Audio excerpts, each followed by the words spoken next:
Oh no! Why is she crying? Should we go check on her? You know, just in case she's thinking of doing something stupid. I'd leave her be.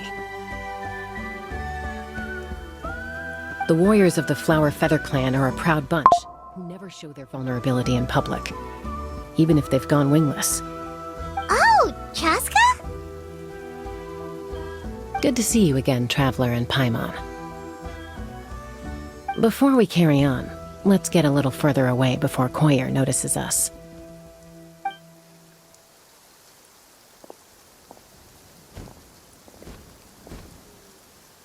So, that girl on the bridge, Koyer, you said? Should she really be on her own right now? With the mental state she's in, it just seems risky. Don't worry. That's exactly why I'm here. Elder Alpa sent me to keep an eye on her. If she does attempt the unthinkable, I'll swoop in and catch her. I doubt it'll come to that, though. She's a fighter. A warrior, in fact. One who aimed for the sky. However despondent she might feel now, I'm confident she'll get through it. Well, in the Flower Feather clan, there's an elite flying squad made up of Kukasaur riders. But it's an extremely selective squad. To become a rider, you need to undergo a trial where you not only demonstrate mastery of the relevant skills, but also win the approval of the Kukasaurs. Very few candidates make it through the process. Koyer has spent years training for her most recent attempt, but unfortunately she didn't pass. So it's not hard to see why she's so upset. Sometimes, after multiple failed attempts to pass the flying tests and win the Kukasaur's approval, people get so disheartened that they give up on their dream to soar the skies. They resolve to quit trying for good. We call those people the wingless. Do they get expelled from the tribe? What? No, of course not. They're still prized warriors. We have a saying, just as the Kukasaur treasures every feather on its body, so the tribe treasures each one of its children. This hits even harder in the wake of the war. All of our young warriors carry the future of our tribe on their shoulders. Besides, every Kukasaur falls from its nest before it learns to fly. It's practically a rite of passage. Likewise for the wingless, we always hold out hope that one day, when they're ready, they'll rekindle their dreams and keep trying. Until then, all we can do is quietly watch over them from a distance. Just like I'm doing now. Ah, okay. Paimon hopes she'll get back on her feet soon. Well, from the sound of her whistling, her confidence has been seriously shaken. No Kukasaur is going to respond to a call that sounds like that.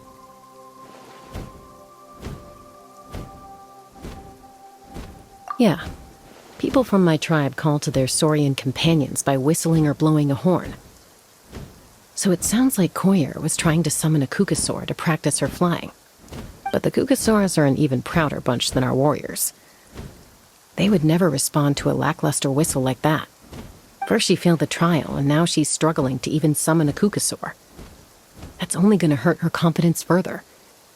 And getting trapped in that vicious circle is the kind of thing that'll make people go wingless. Surely there must be something we can do to help. That's very kind of you. Koyer's flying skills are up to par, but mentally she's stuck in a rut. If she wants to return to the sky, she has to overcome that for herself. I'm going to lay low nearby, just in case she takes a turn for the worse. Let me give you a tour around the tribe once this is all over.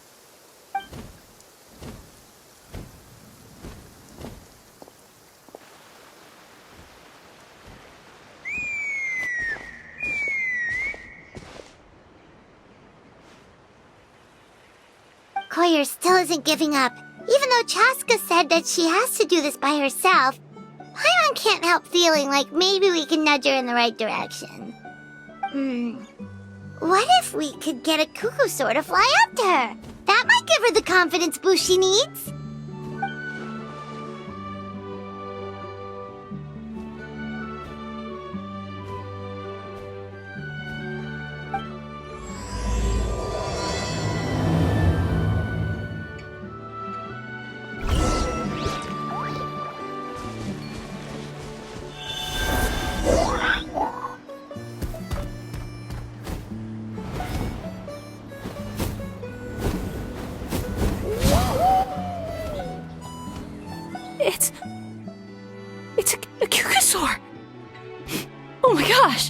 Is this really happening? I did it! I summoned one! I was beginning to think you'd all given up on me completely. Thank you. Oh, thank you.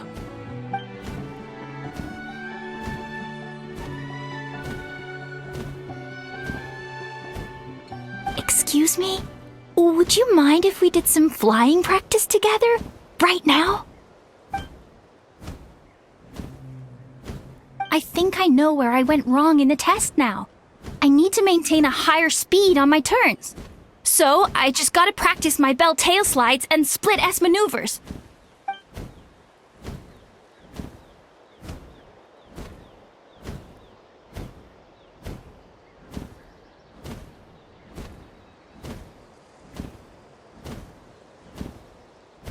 Also, I really want to try some stall turns and cobra maneuvers.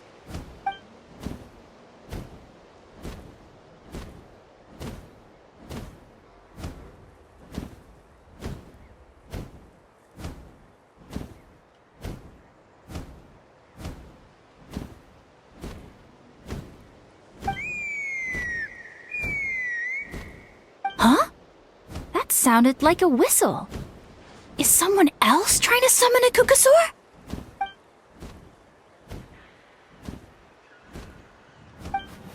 Hey! Wait! Wait!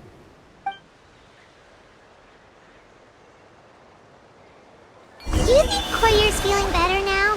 Let's go back to that bridge and check.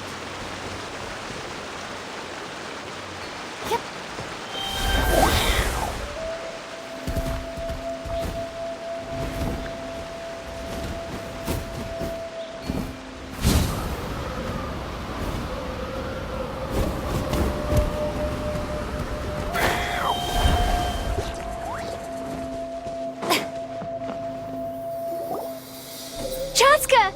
I summoned a Kukasaur! They do still respond to me after all! Although, unfortunately, someone else summoned it away again before I had a chance to go for a flight. Oh, really? That is unfortunate. But if you can do it once, you can do it again. Keep at it, and you'll pass the trial eventually. You're right. You know, I almost thought about giving up, but I'm glad I didn't. Hey, Chaska, how's Koyer doing? Huh? Who are you? And how do you know my name? These are my, friends. The Traveler and Paimon. You came up in conversation the other day because I was telling them about up-and-coming warriors in our tribe. Oh, the Traveler, huh? So that's you. What do you mean up-and-coming? I'm closer to being wingless than I am to passing the trial. Anyway, we haven't met before, have we? You look so familiar somehow. Maybe you saw her in the stadium? Or anywhere, really. She's been all over Natlan lately, so it's not surprising that you've seen her around. If you say so. Koyer! Chaska!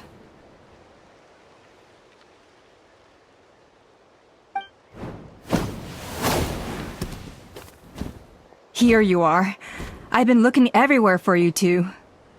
Oh, Elder Alpa! What's the matter? I thought I should tell you myself. We're going to redo the flying trials. Redo them? How come? This is so unexpected. And I can't believe you came out here just to tell us that in person.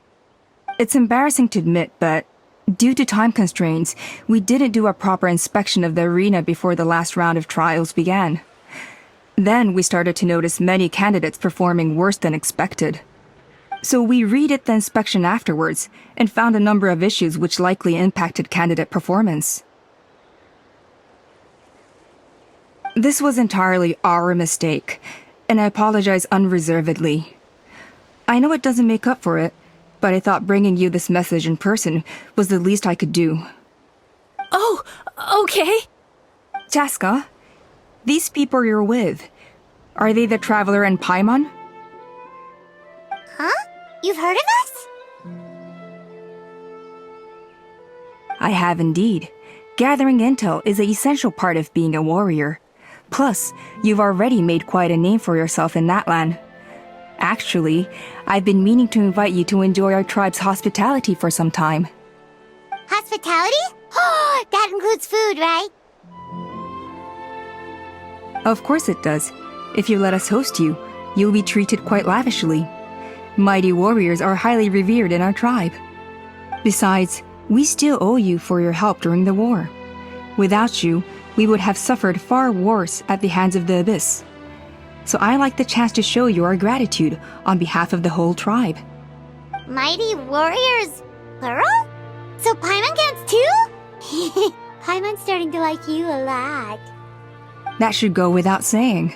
Your flying skills are the envy of our tribe.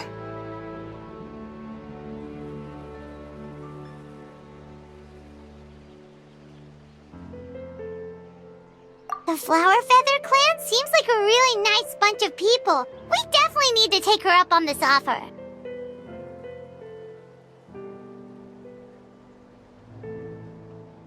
Well, I'd love to stay, but I'm afraid I still have to inform the other candidates about the retrials. With our younger generation's future on the line, there's no time to lose. Wait, Elder Alpa! Let me help! The sooner everyone gets the news, the better! Very well. In that case, Chaska, could I leave you to entertain our guests? Sure thing.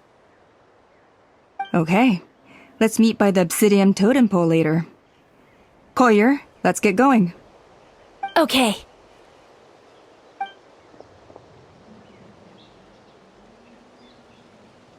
All right, they're out of earshot. I'm just gonna come out and ask. That Kukasaur who responded to Koyer's call, that was your doing, wasn't it? I grew up with these creatures. I could tell something was off the second I saw it. Her whole demeanor seemed less like a Kukasaur and more like, well, you.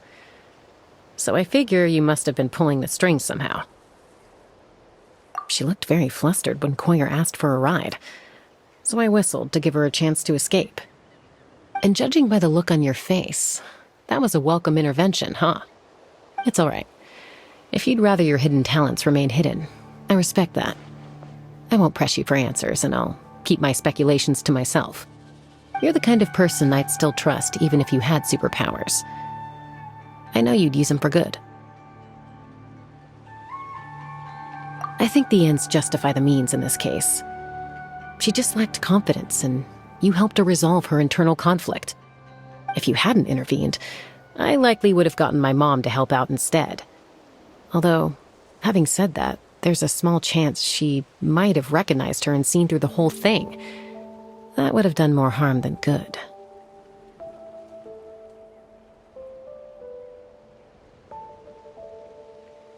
Yeah. Anyway, if you're free now, how about I give you that tour I promised?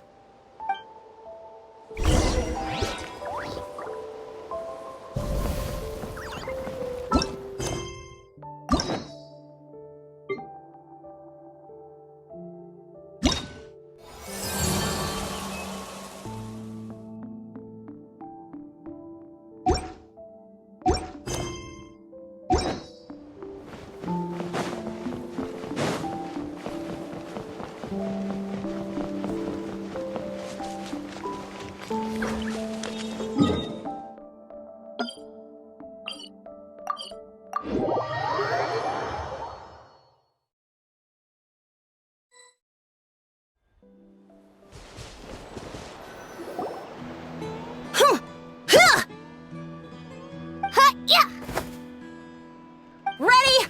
I'm gonna get you! Uh-oh. Are they fighting? Should we try and break them up? They're fine. Just doing their daily combat training. Combat training? A little young for that, aren't they? Not to us. We're a tribe of warriors. In ancient times, we were the most elite troops in the nation, responsible for patrolling and defending all of Natlan. And even though times have changed, we've kept our martial spirit alive. Hey, is that Chaska? Jessica, you're back! Oh, can you come train with us? Now's not a good time, I'm afraid. I'm showing the Traveler and Paimon around. Maybe next time. The Traveler and Paimon? Wait, you mean that legendary warrior and legendary flying expert? Legendary? Yep, that's us, alright. Awesome. It's so cool that you can fly without having to ride a cuckoosaur. Even Chaska could only do that for short distances.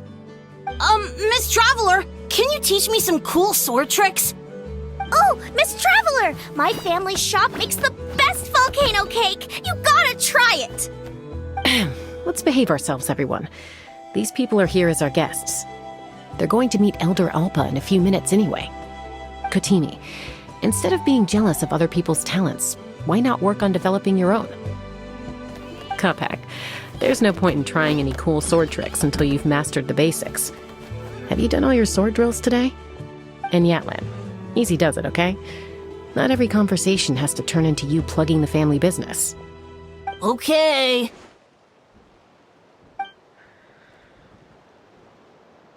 Sorry about those kids. I just got overexcited when they heard your name. Hope it didn't bother you too much. This is a volcano cake that Yatlan forced into my hands. She said to think of it as an apology gift. Whoa, it smells amazing! Traveler, you want some?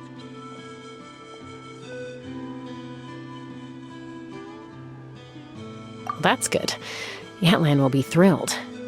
By the way, Chaska, those kids really adore you. You're way better with them than Paimon expected. Paimon figured you'd be more... aloof, maybe? Aloof, huh? Well, to be fair, there was a period when I was like that. Around the time when I first joined the tribe. But it's a terrible attitude to have as a peacemaker. It tends to turn situations that could have had a peaceful resolution into a stalemate that can only be resolved by force. Yep, exactly. As long as other options are available, I try to avoid that at all costs. Someone once told me that peace imposed by force will crumble in a matter of days. But peace achieved through genuine dialogue actually benefits both sides, even if sometimes the parties are only willing to negotiate because they're both armed to the teeth. That's true. Hey, Chaska! Uncle Cusco knows you're back, and he's coming to get you. Oh, thanks. Traveler, Paimon, got a dash. I'll meet you at the totem pole up ahead. You can't miss it. It sticks out like a sore thumb.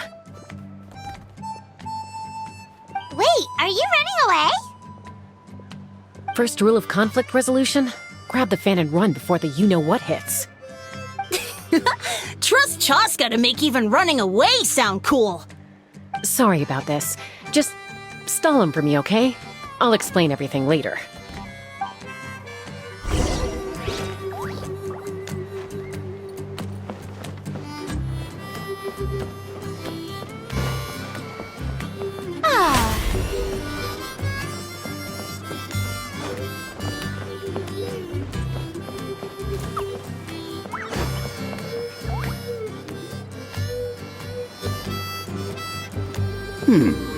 A golden-haired outlander and a white flying object. You must be the Traveler and Paimon. I heard Chaska was with you, but I suppose she's run away again, has she? Sorry, who are you? Who am I? Only her father. She's supposed to go for a checkup every 3 months to see how her abyss condition is doing. We both agreed on it. But she's already missed 3 checkups this year. That's 3 out of 4.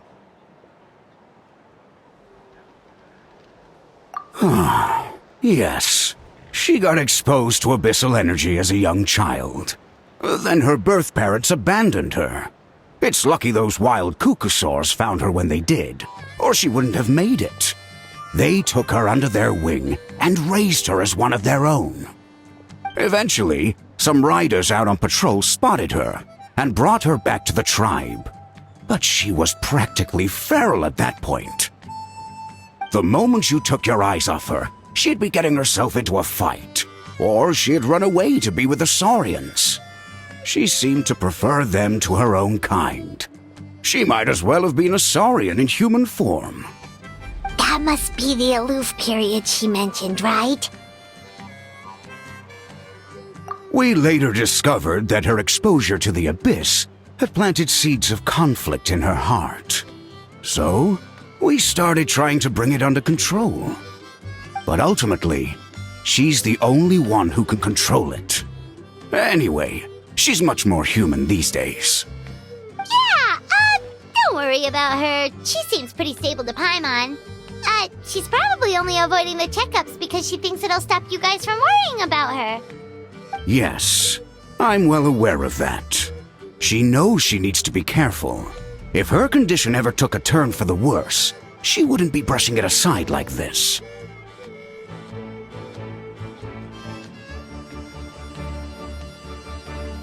It's just, every checkup she's been to, they find new cuts and bruises. Nothing to do with the abyss, of course. Oh no, that's all fine. The problem with her is, she's her own worst enemy. She's been living dangerously again. I'm sure of it.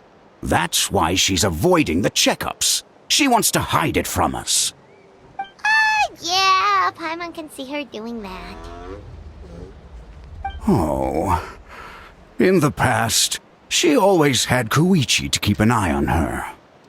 Now Koichi's gone, and I don't want to lose another daughter.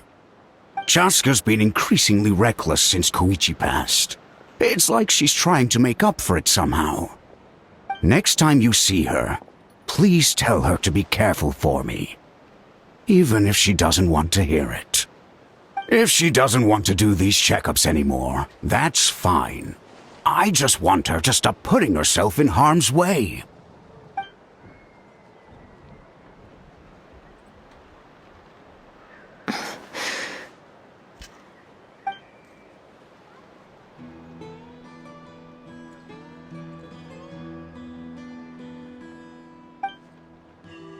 Whoa, where did the time go?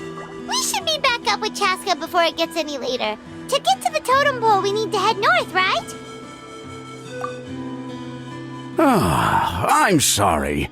I didn't mean to keep you so long. I don't get to talk about my daughters much. Once I got going, I lost track of time. I should be getting back to work now. So, oh, Chaska. Help me talk some sense into her, won't you?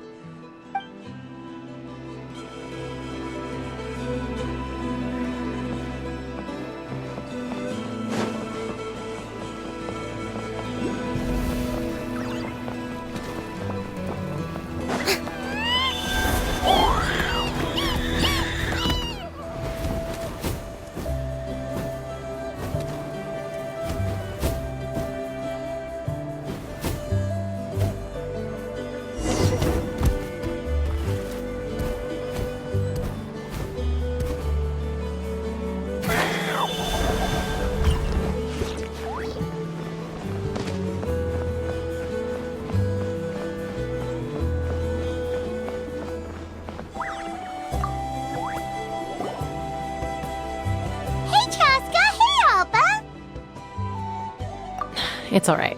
I bet my dad talked your heads off, huh? What did he say?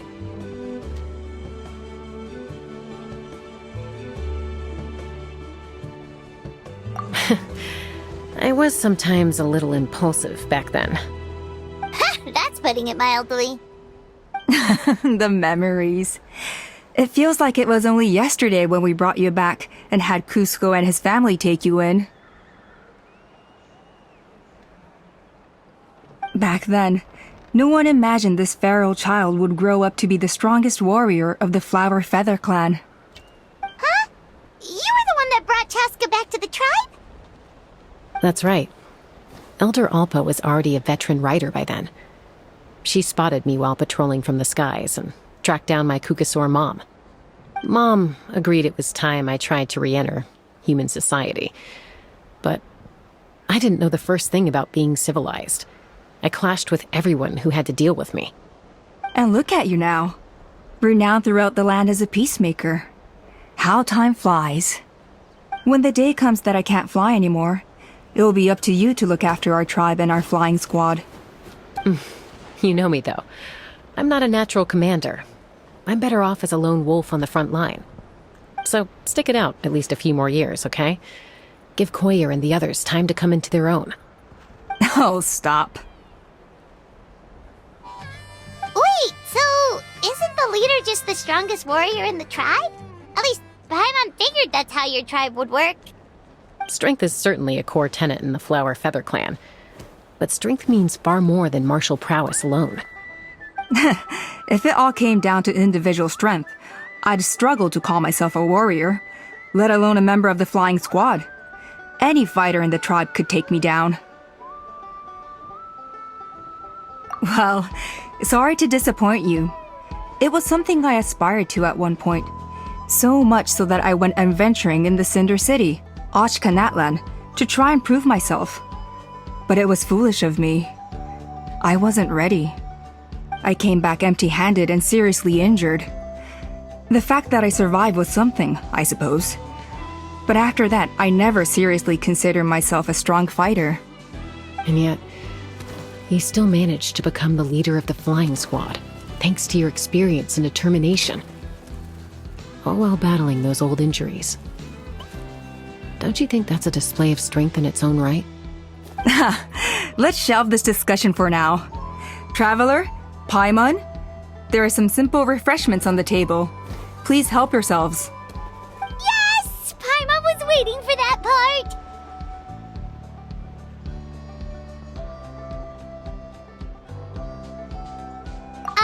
They were for the snack stomach. The refreshment stomach still has plenty of space.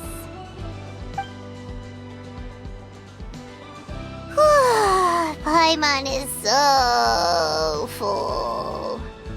Well, if you're enjoying our hospitality, feel free to stay with us as long as you like. Elder Alpa?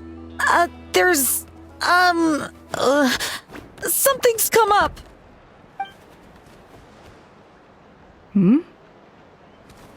What happened? Is it serious? Shall I deal with it? It's... Some merchants showed up, not from our tribe. They said they're here to discuss some potential collaboration with us. Why now?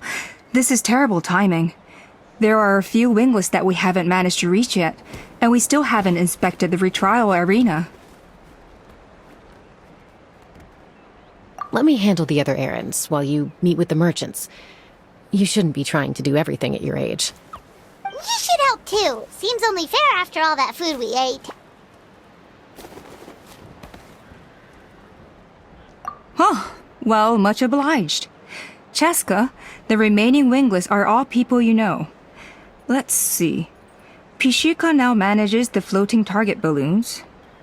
Waska's probably still addicted to eyes on the feathered prize, and Junon spends her days up on the flying platform, staring at the Cinder City. I'll leave you to tell them the news.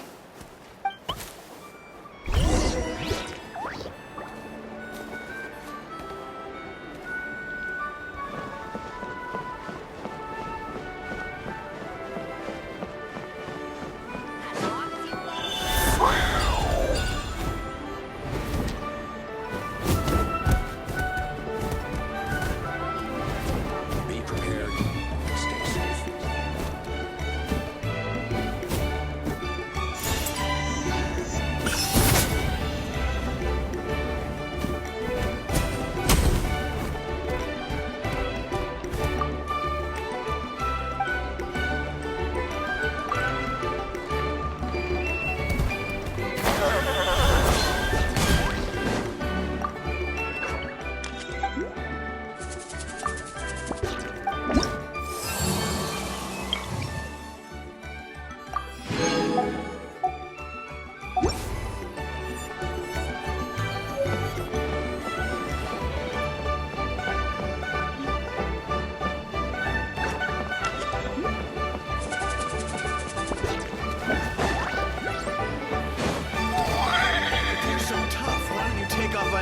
See for yourself.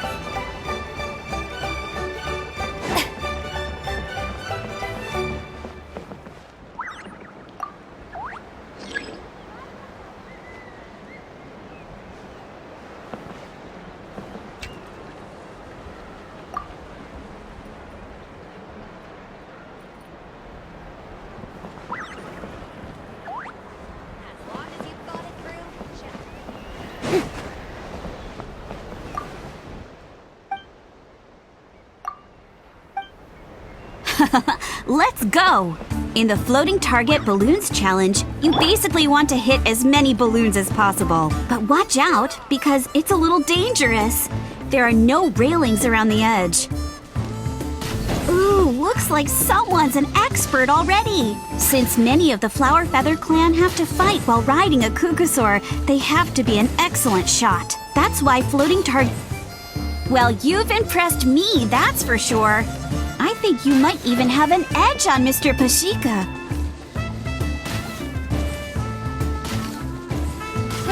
Oh, I didn't know you could do that.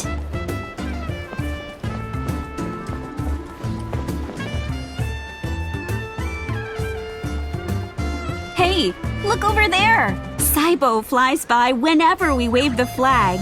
He really likes hot air balloons, too.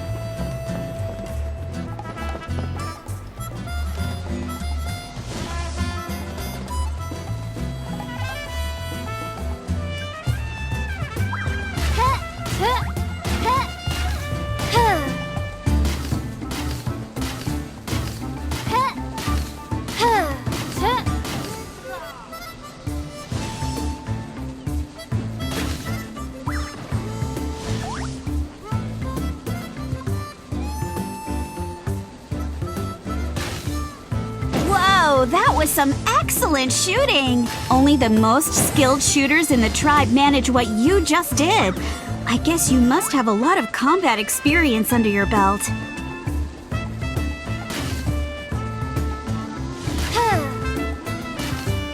Ooh, looks like someone's an expert already. Since many of the Flower Feather clan have to fight while riding a Kukusaur, they have to be an excellent shot. That's why Floating Target Balloons is so popular with my people. A lot of them use it to practice.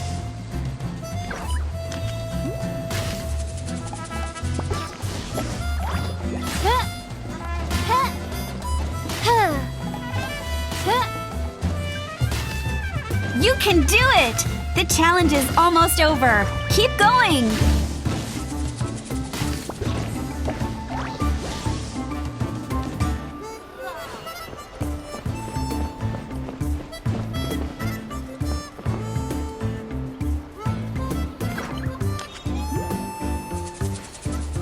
I can see where Pashika's coming from.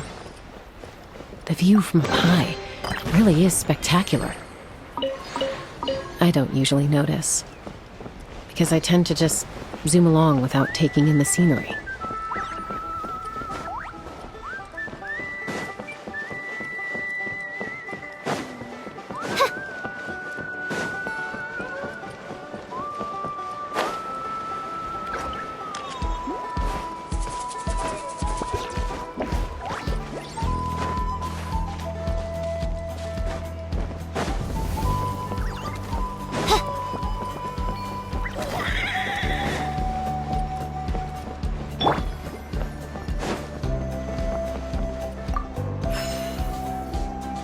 A retrial? What's the point? I pretty much treat life like it's a game. No Kukusaur's ever going to approve of that, no matter how many times I try. Waskar, I can assure you, Kukusaurus wouldn't judge you for something like that. Well, they must be judging me for something. Maybe I lack fighting spirit, or just don't have the talent.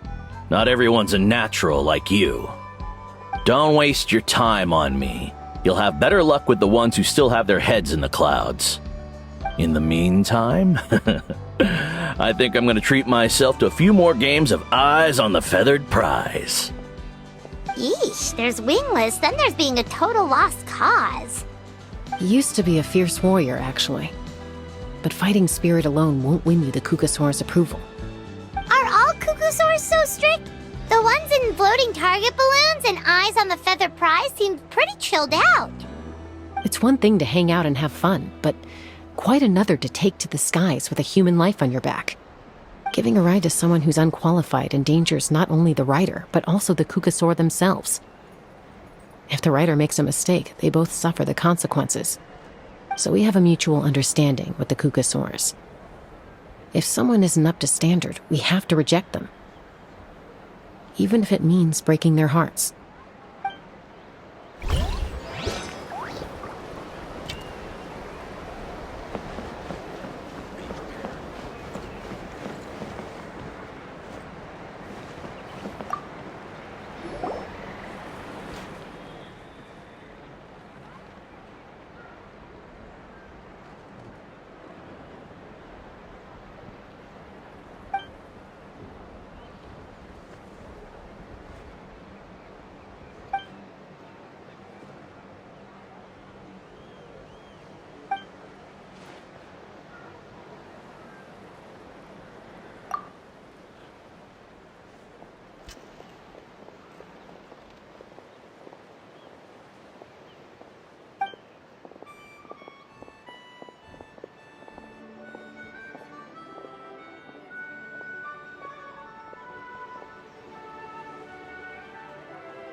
Next time. I'll definitely hit the jackpot next time.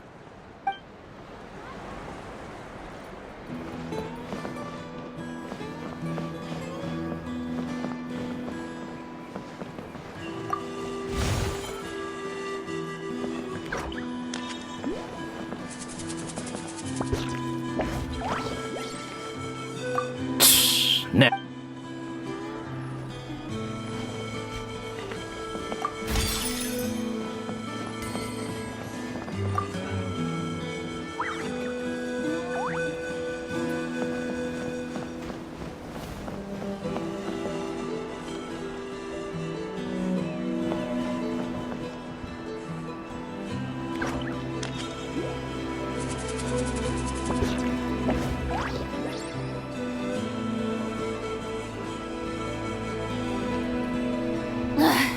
Boring! Isn't there anything else more interesting to do?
Splendid!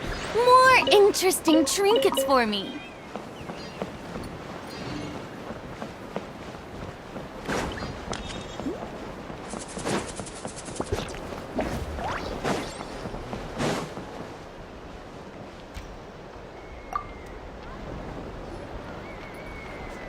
Are you sure you don't want to reconsider, Pashika?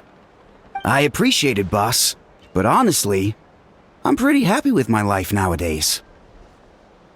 Pashika, they're redoing the flying trials. Huh? Mutoda? Ah, did Alpa send you?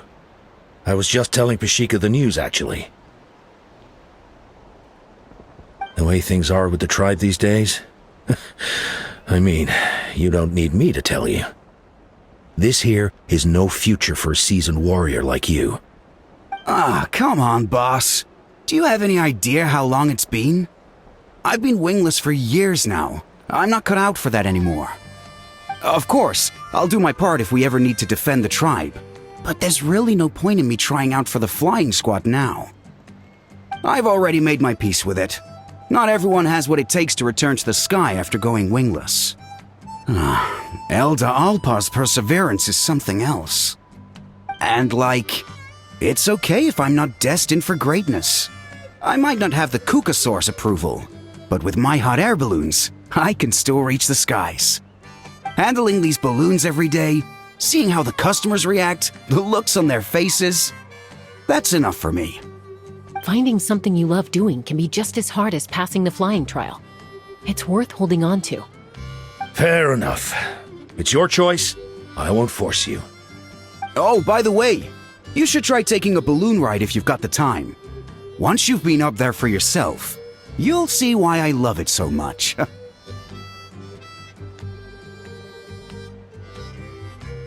No problem.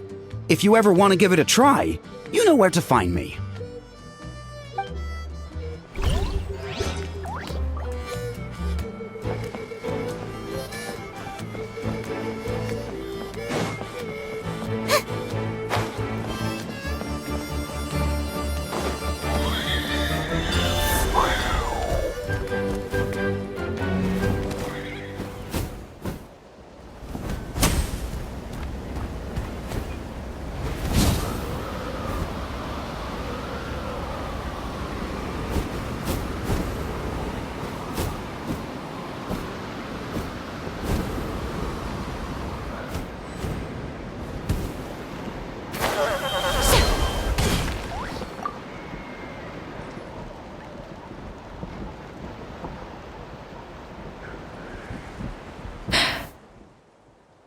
Hey, Junan.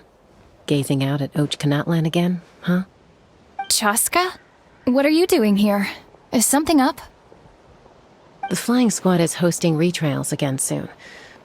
Want to give it another try? Maybe you're forgetting the definition of wingless. I've failed so many times already that I've decided to call it quits for good. I'm done. Elder Alpa always goes out of her way to come and tell me when a new trial is coming up, and it's nice of her to think of me. But nothing's gonna change. I'm not going to suddenly pass just because they're holding another trial. They're making some big changes to the arena this time, so the flying experience should be smoother than before. Koyer's gonna try again. No, forget it. If I was genuinely good enough to make the squad, the location shouldn't affect my chances. A true rider can fly confidently whatever the conditions, like you and Elder Alpa. Junan! They're redoing the... Huh? Chaska and the Traveler. You're already here. I guess they told you already then. Come on, let's go train together.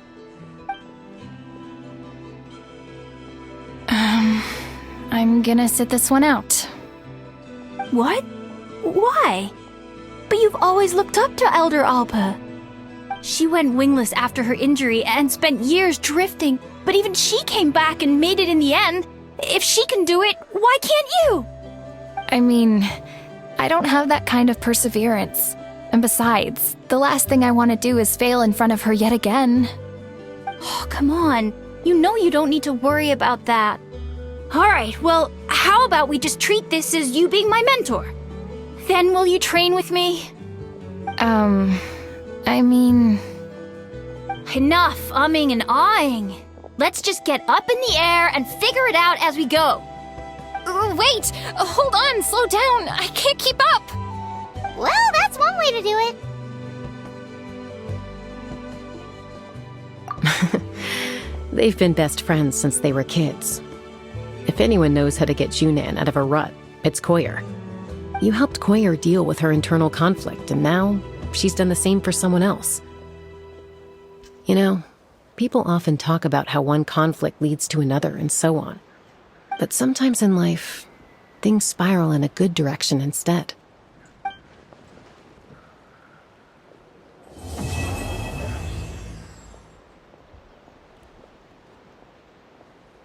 We've notified all the wingless on the list now, right? Where to next? The trial arena. It's not far from the tribe.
Oh, hey there, Chaska. Did Elder Alpa send you? Yeah, she's got other things on her plate right now. How are things looking here? Well, the inspection revealed numerous blockages all over the trial arena. It looks like they're the result of ley line disorders caused by repeat abyss invasions. Theoretically, we just need to clear those obstacles, and the arena will fill up with gaseous phlogiston again. But that's proving difficult to achieve in practice, for all sorts of reasons. Why don't you head on down and check things out for yourself? Feel free to ask the staff for more details.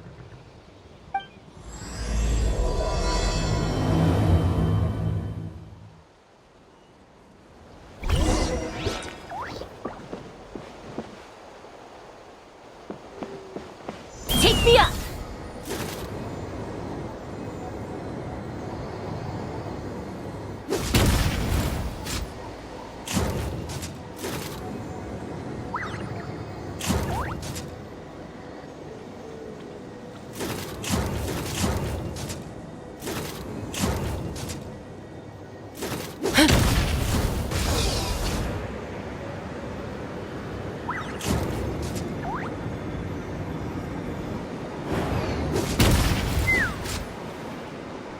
I'm falling.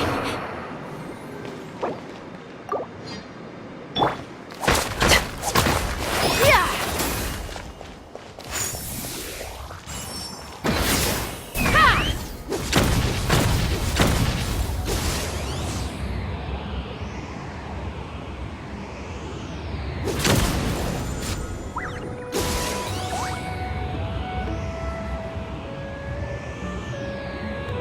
Open fire!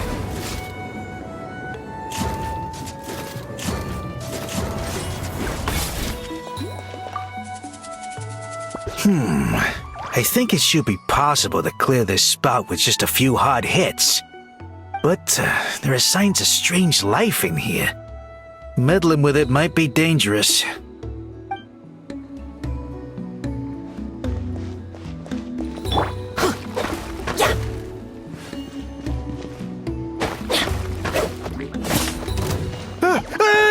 Monsters! How dare you!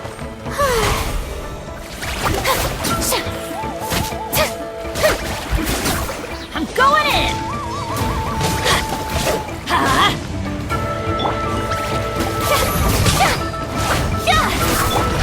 Let's light it up!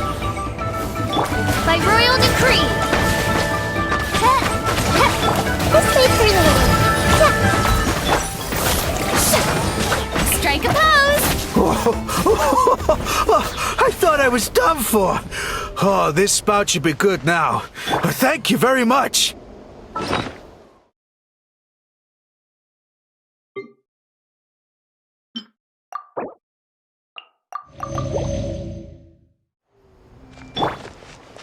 Let's fly!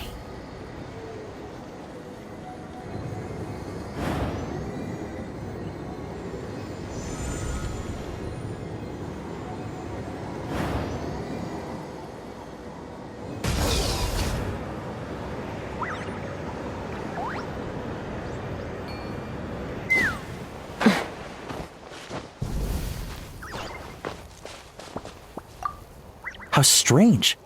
Why is there so much solid phlogiston here? Well, could be from the Children of Echoes. Maybe it got swept up here due to the ley line disturbances? And I did see those strange markings on the cliff. I can't think of a way to resolve this. Short of going all the way to the Children of Echoes to borrow it to Petlisaur.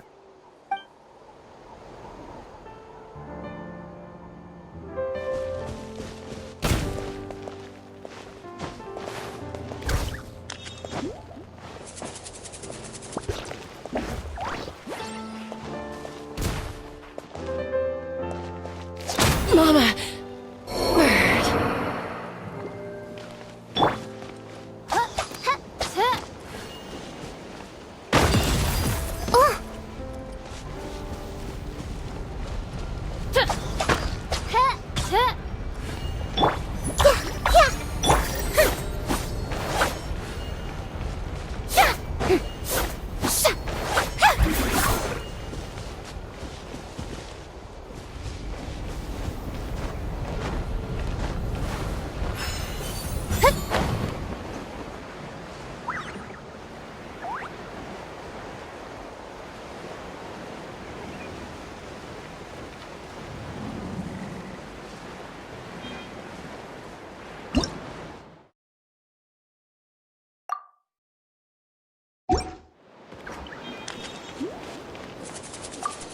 This is crazy. I put all of my strength into it, but it just won't break.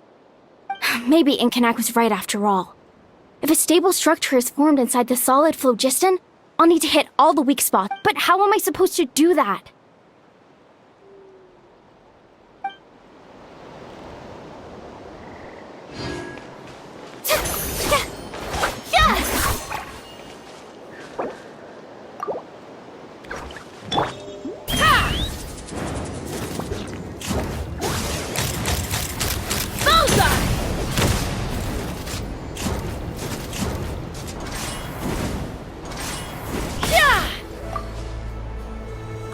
So that's how you do it. Amazing!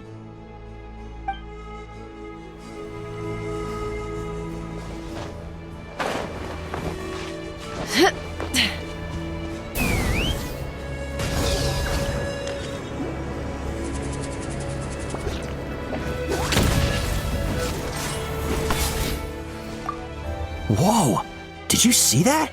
A Tepetli just showed up out of nowhere. How did it get here? Just passing by, or... Huh. Well, not gonna argue with a good thing.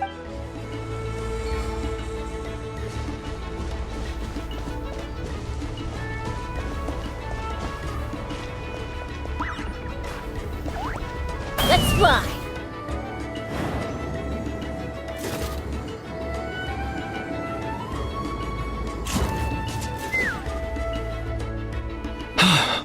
Oh, are you here to help? Thank goodness. There's no way I could do all this by myself. So the blockage here has to be cleared using a special bomb, but carrying explosives up that steep slope would be a recipe for disaster. If I dropped it or slipped and fell, I'd be blown to bits in an instant. So, my plan was to transport the bomb to the other side, then send it over in a hot air balloon. All I need now is for someone else to strike the balloon at the right moment, dropping the payload right on top of the spout, and problem solved. What do you think? Simple enough, right?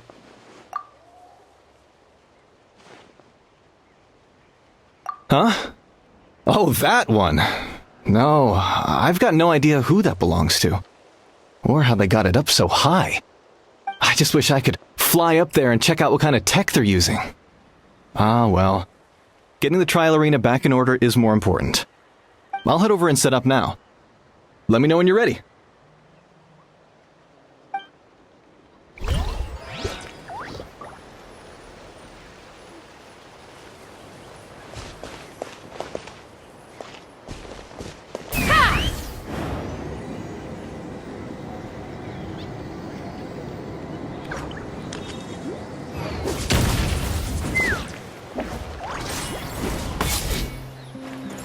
All right!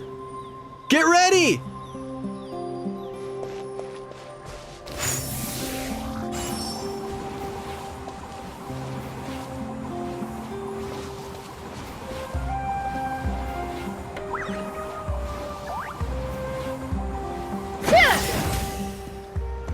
The gaseous phlogiston is being replenished. Looks like all the spouts have been unblocked. Let's head back up.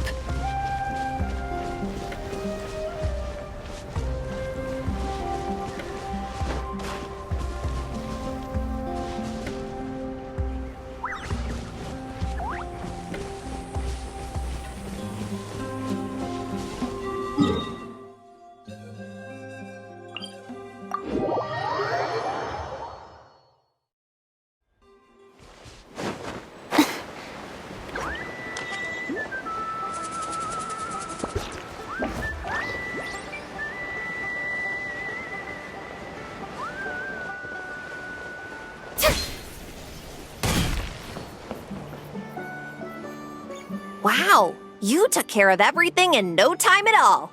Incredible work. Now we just have to wait until the gaseous phlogiston is fully replenished. Then we can kick off the retrials. Actually, Inkanek, I'd like to do a test flight first, just to make sure we're not missing anything.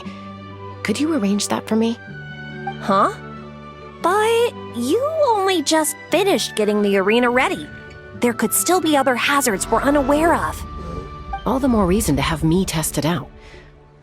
Think of it as another inspection. I guess you're right. With your flying skills, you won't be in any serious danger, even if there are hazards we overlooked. The conditions in this area seem a little unstable, but a test flight is the only way to catch any lingering issues. All right, I'll get things set up for you. Just let me know when you're ready.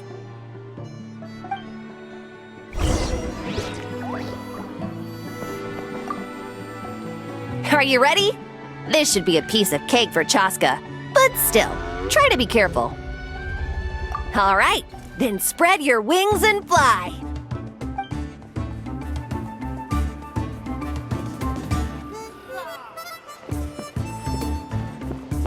Take me up! Yeah!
That was amazing. Paimon couldn't take her eyes off you.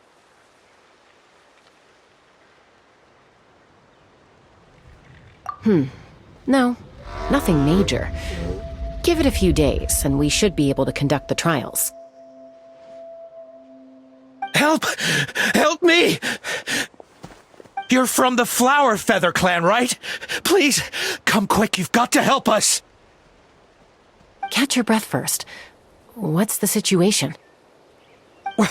We got attacked by a Kukasaur. My friends are still stranded in the middle of the road with the goods we were transporting. Please, I'm begging you, save them! Huh? Are Kukusaurs really that aggressive? Do they usually attack groups of people unprovoked? Not in my experience, but there are exceptions to every rule. Let's go check it out.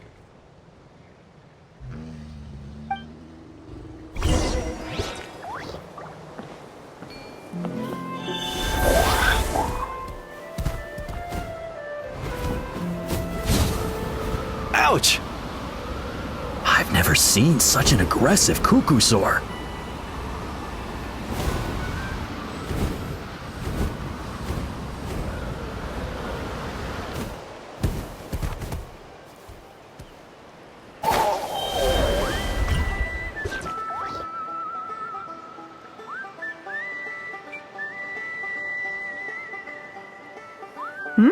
Chaska?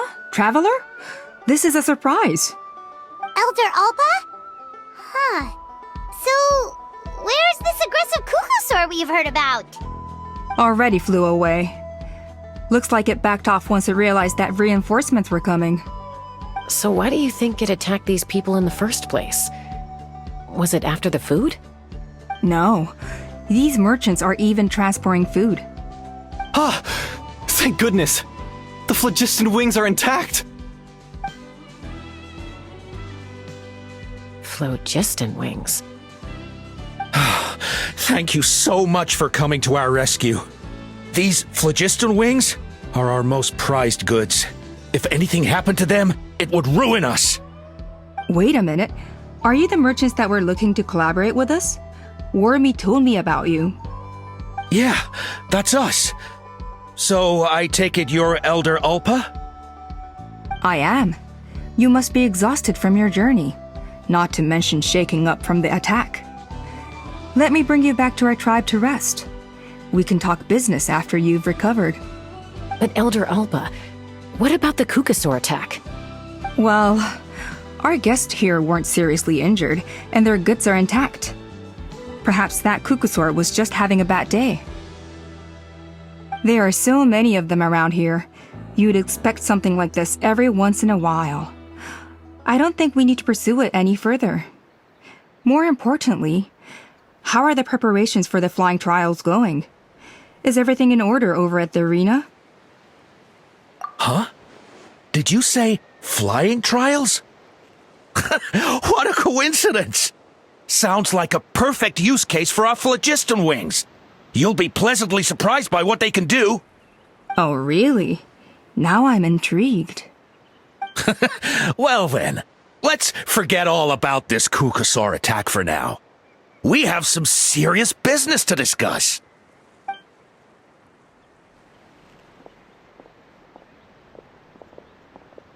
Huh?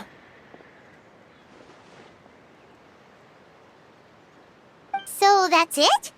That all went smoother than expected. Well, guess we'd better get going. Huh? Chaska? A blood-stained feather.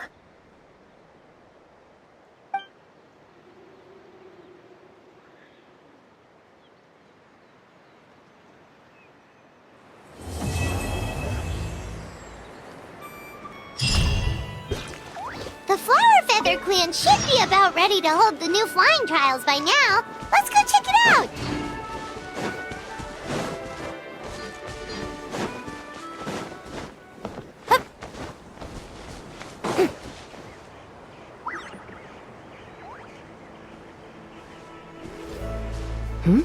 Ah, Traveler and Paimon. You came. Yep, and it looks like like we made it just in time! Although, can't say the same for the Cuckoosaurs. Bit of a low turnout, huh? Yeah, you'll see why soon enough. All right, get ready. 3, 2, 1, fly! Whoa! We're really flying! I feel light as a feather. I'm flying without a Cuckoosaur. These phlogiston wings are awesome! What's going on? Paimon can barely believe her eyes. How did they fly all on their own? The merchants we ran into that day were selling a product called phlogiston wings. It's a flying machine worn on the back. To operate it, you just use a handheld trackball that controls the flow of gaseous phlogiston. That's incredible! Yeah, if Natlan mass adopted this technology, it would revolutionize our mobility and responsiveness in times of crisis. Just think of the countless tragedies that could be averted. I feel like I'm dreaming. Did I really just fly on my own without the help of a Cuckoosaur? You'd better believe it! Plus, you just passed a flying trial! Right, Elder Alpa? Elder Alpa? Should this really count as a pass? If we did the trial using phlogiston wings? Why not? The scoring rubric is about flying performance. It doesn't specifically say you have to ride a Cuckoosaur, does it? Yeah, maybe, but... I mean, even Chaska had to ride a Cuckoosaur in her trial, right? And the whole point of the trial is to test both your flying technique and your ability to work with a Saurian companion. Well, if we can fly by ourselves, maybe we don't need to test the ladder anymore. Chaska, Traveler, what are your thoughts on this new invention?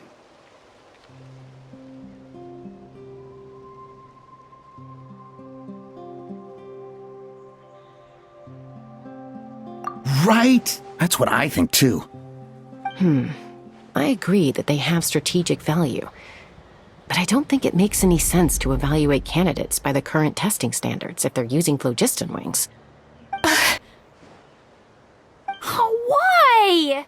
Shunan finally mustered the courage to go through with this, and now you're saying it doesn't count? We don't have any experience using these wings in battle, nor is it immediately obvious how to incorporate them into the existing systems in our tribe. Taking a longer-term perspective, I think we need to start by getting thoroughly acquainted with how these things work. Then we can develop a new trial format with new assessment criteria, tailored to candidates using the phlogiston wings. You all raise valid points. But Chaska, while your proposal sounds perfectly reasonable, it would probably take years to put it into practice. We lost so many people in that war. These phlogiston wings could be exactly what we need to strengthen our forces and boost morale in this trying time. And as for real-world battle experience, there will be plenty of opportunities to gain that. I have high hopes for you, Junon. Huh? Hey, stop staring into space! Say thank you! Oh, thank you. Thank you, Elder Alpa. You have nothing to thank me for. Remember, the way you got your wings back was by relying on yourself. Oh, Elder Alpa! Bad news! Cuckoosaurs are attacking the merchants again! Again? Okay, everyone, stay put while I... Huh? Chaska?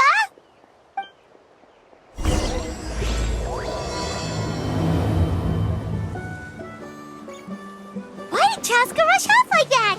And then Elder Alpa and the others too? Anyway, let's go see what this is all about.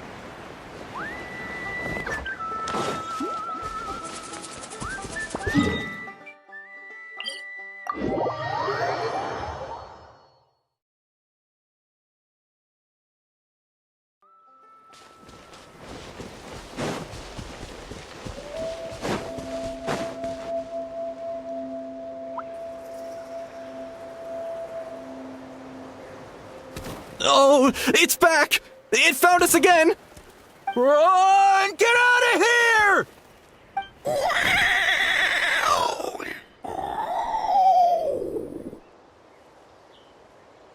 Curses! She's really riled up this time. Hey! Stop running! We'll never outrun a creature with wings! Get back here and let's fight!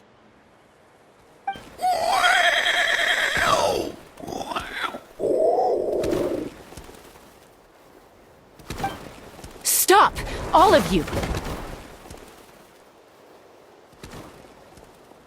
Chaska! Oh, wonderful! Quick, get rid of that thing!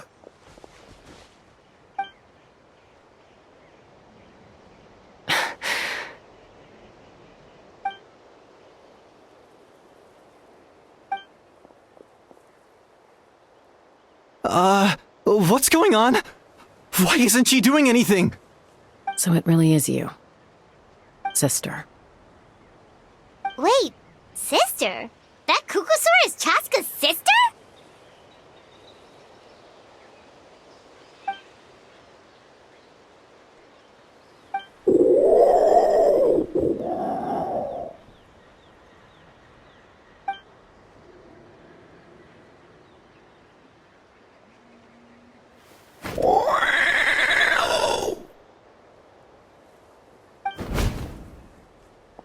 Koya, wait!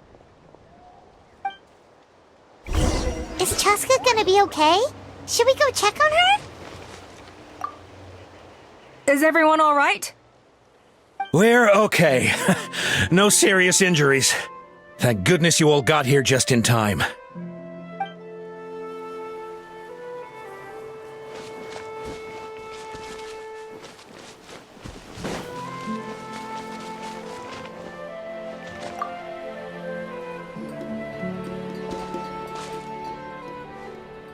Chaska, are you okay? I'm fine. Sorry for making you worry. No point. She's an expert at hiding her tracks. Once she's shaken you off, you'll never catch up to her. At least, I always used to lose to her at hide-and-seek when we were kids. Well, yeah. You know I was raised by Kukusaurs. Anyway, she and I grew up in the nest together. Her name's Koya, and she's my big sister. We played together all the time, chasing each other through treetops or mountaintops. It felt like it would go on that way forever. Until the day I was sent back to live with the humans. Not all Kukusaurs are friendly towards people. Koya, for instance, she's fine with me because we grew up around each other, but she's not fond of other humans. When Mom decided to send me away, Koya strongly protested, and after I left, she became more and more reluctant to interact with humans. Maybe she thinks that humans stole you away from her. It's a possibility, but in any case, we still stayed best friends at first. I had a hard time adjusting to life in the tribe, so whenever something went wrong, I'd run off into the wild and vent to Koya. Ah, so that's what Uncle Cusco was talking about. He said you seemed to prefer hanging out with Saurians to your own kind back then. Yeah, I did. But then, gradually, everything changed. With a new mom and dad, a new tribe, and Koichi, I started getting curious about these humans and made an effort to understand their behavior. The more time I spent with them, the less I spent with Koya. And then, one day, it was Koya's turn to leave the nest. She sought me out and asked if I was willing to leave the tribe and go live in the wilderness with her. As far as I can remember, that was the first time she ever approached a human settlement on purpose. So, how did you answer her? Well, I wouldn't be standing here talking to you if I'd said yes.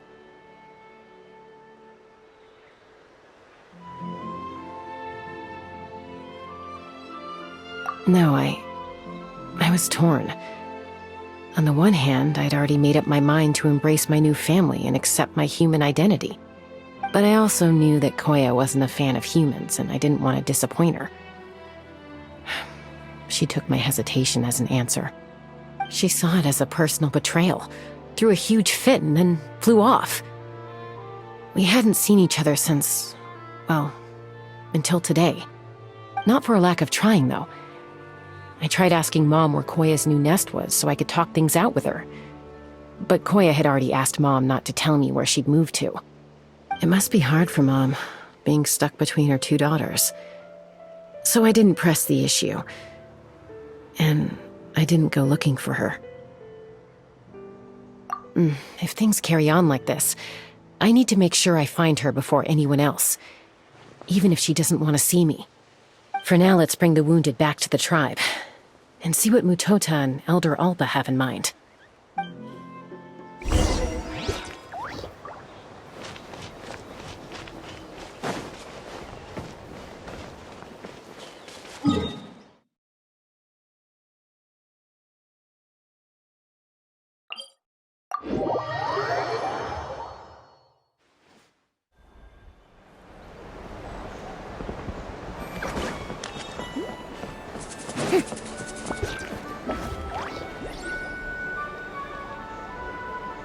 So, I hear there's been another Kukasaur attack.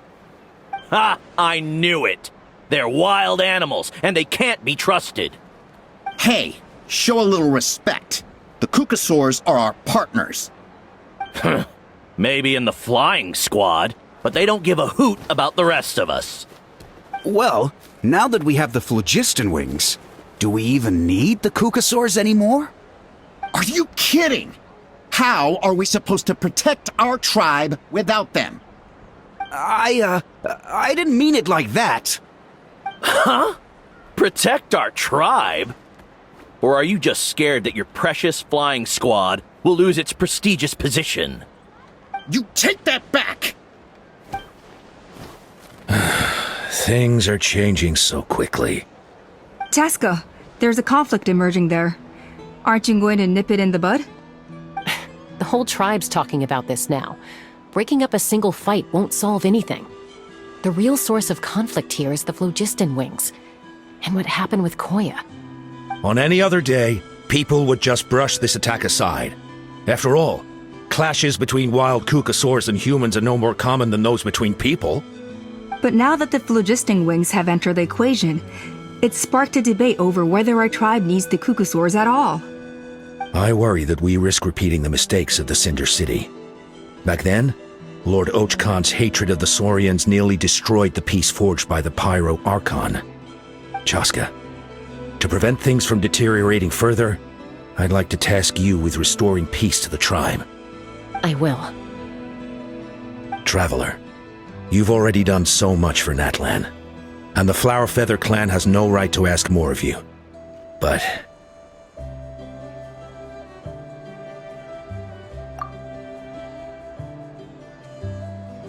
thank you. And don't forget about Paimon. Just leave this to us. This whole situation has unfolded so quickly that it's put us on a back foot. To tell the truth, it makes me a little suspicious. You think someone might have orchestrated all this? It's possible. Leave it with me. I'll look into it. Also, Chaska, could you try to keep a low profile while you're out there digging around? We don't want to give our hand away. I'll do my best. Okay, so where should we start? This all began with Koya's attacks. If we can find out what led her to do it, that should give us something to work with.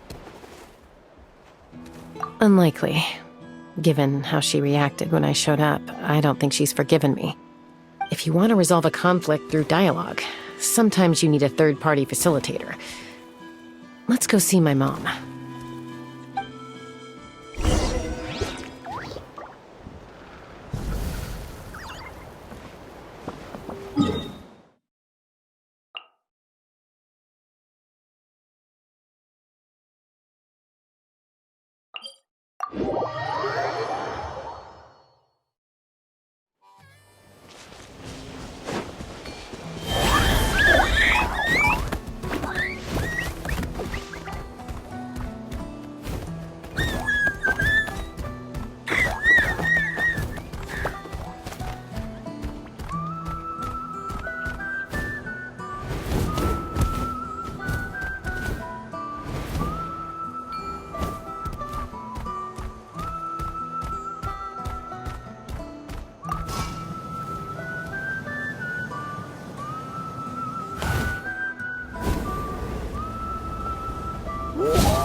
Wow, so this is where you used to live as a child?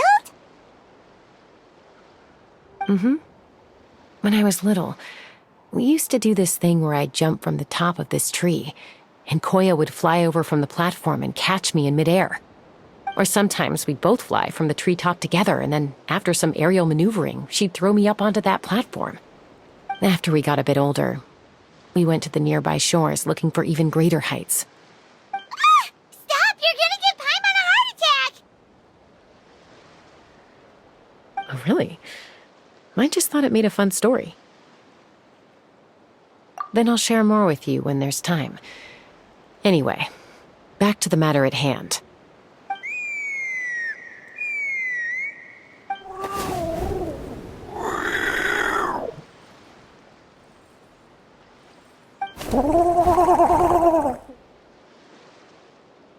Hey, Mama Bird, I'm back. My last visit was only a week ago, wasn't it? See? I visit you more than I visit Papa Cusco. I brought a couple of friends with me. These are the Traveler and Paimon. Traveler, Paimon, this is my mom. Her name is Chimpu. In the human tongue, anyway.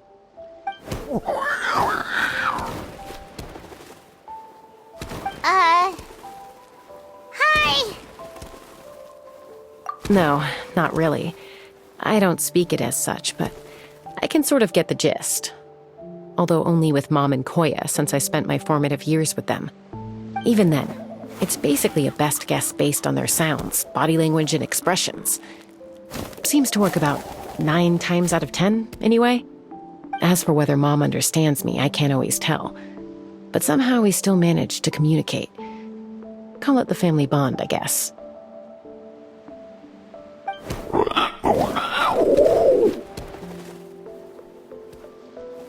Don't worry. I'm doing well, but I think Koya might be in some trouble.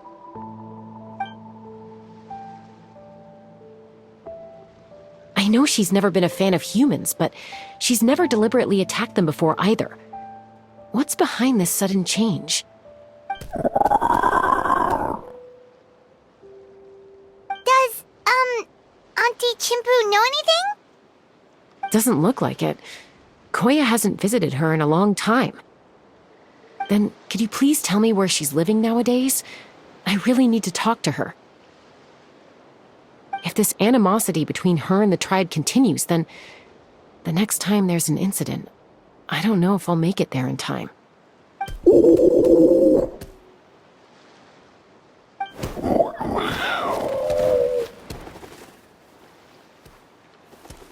She said she'll take us there. Thank you, Mom.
this is a really remote location.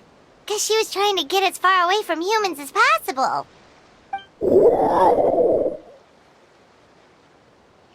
We stay here? Okay. Got it. Traveler, Paimon. Mom says we should stay out of sight for now. She'll talk to Koya first. Koya is very hostile toward humans right now. So if we show up unannounced, it might just make things worse.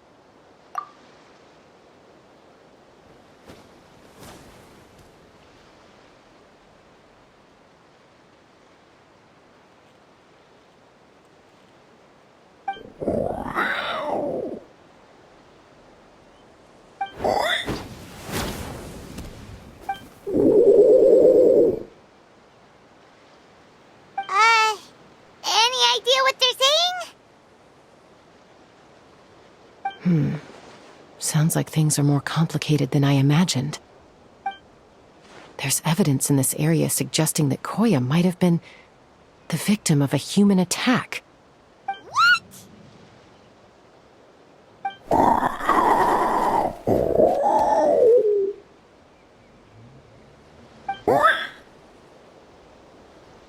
No! It's Chime, Koya's child. The attackers kidnapped her. They came over the sea, under the cover of night, and they took Chime. What the heck? Who would do such a thing? I searched day and night, and finally found them.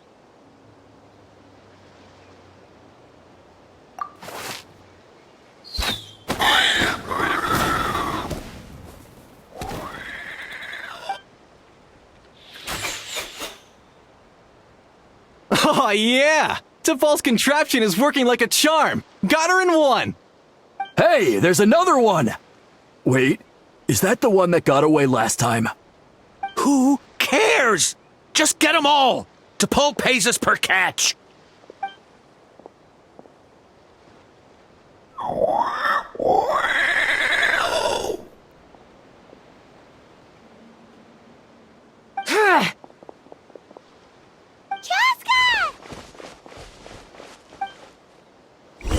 Joska?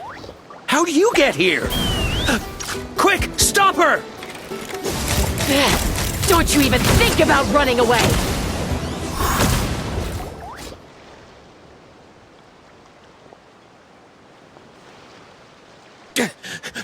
Don't come any closer, or I'll... Go, Phlogiston Wings! Take me out of here! Uh-oh, looks like it malfunctioned! This is bad. Mom and Koya are already injured. And if that thing explodes right next to them... Help! Elemental energy suppresses it! Please, someone! Get back!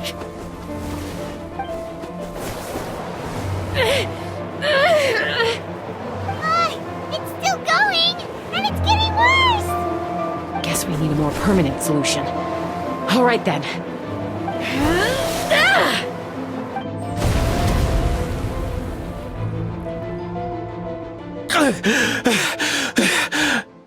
That was too close. I thought I was gonna die.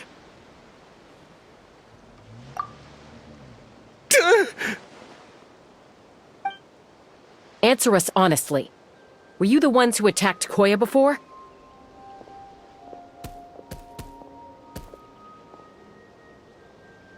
I am... No, it was...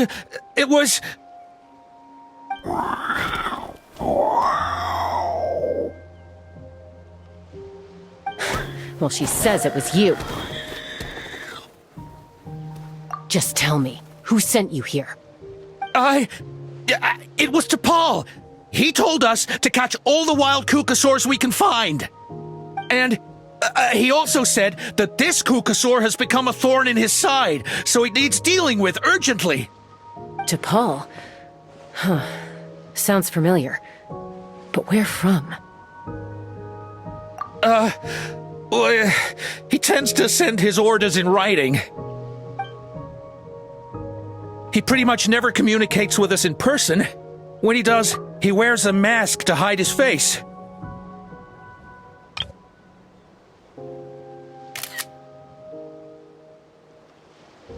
And whenever we trade Kukasaurs for phlogiston wings, we deal with his henchmen. So you didn't even make those wings? All we did was slap some labels on them and transport them over here, to make them look like they're imported. To make it harder to trace their origins. I don't know, honest! Well, that's mighty convenient, huh? What about if I held a gun to your head? Would that change your answer? No need. I'm sorry. I'll tell you everything I know. T'Pol doesn't tell us much, but he always stresses that he wants them alive. So that gives us some clues. This is just a best guess, of course, but we suspect that the gaseous phlogiston stored in the trackballs is drawn directly from the Kukasaurs. What?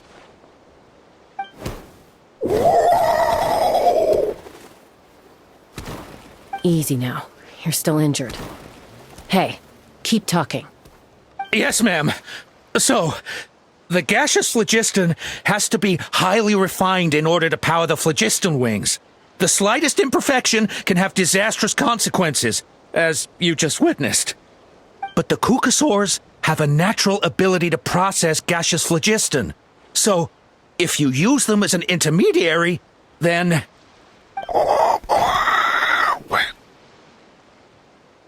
That's enough. So the Kukasaurs you took, where are they now? T'Pol should have them. But no one knows where he's based, apart from him and his henchmen. We've tried looking for it ourselves, even followed them a few times. But we always end up losing track of them. Random thought. Maybe they're hiding up in the sky?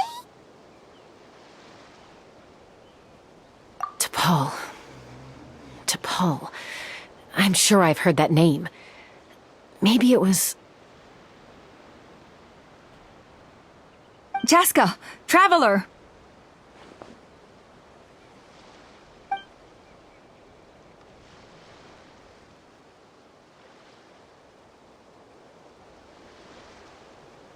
That voice!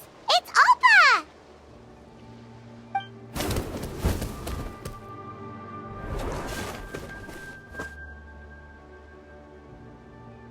Elder Alpa? What brings you all the way out here? Well, I was patrolling nearby when I heard the sound of an explosion. What's going on?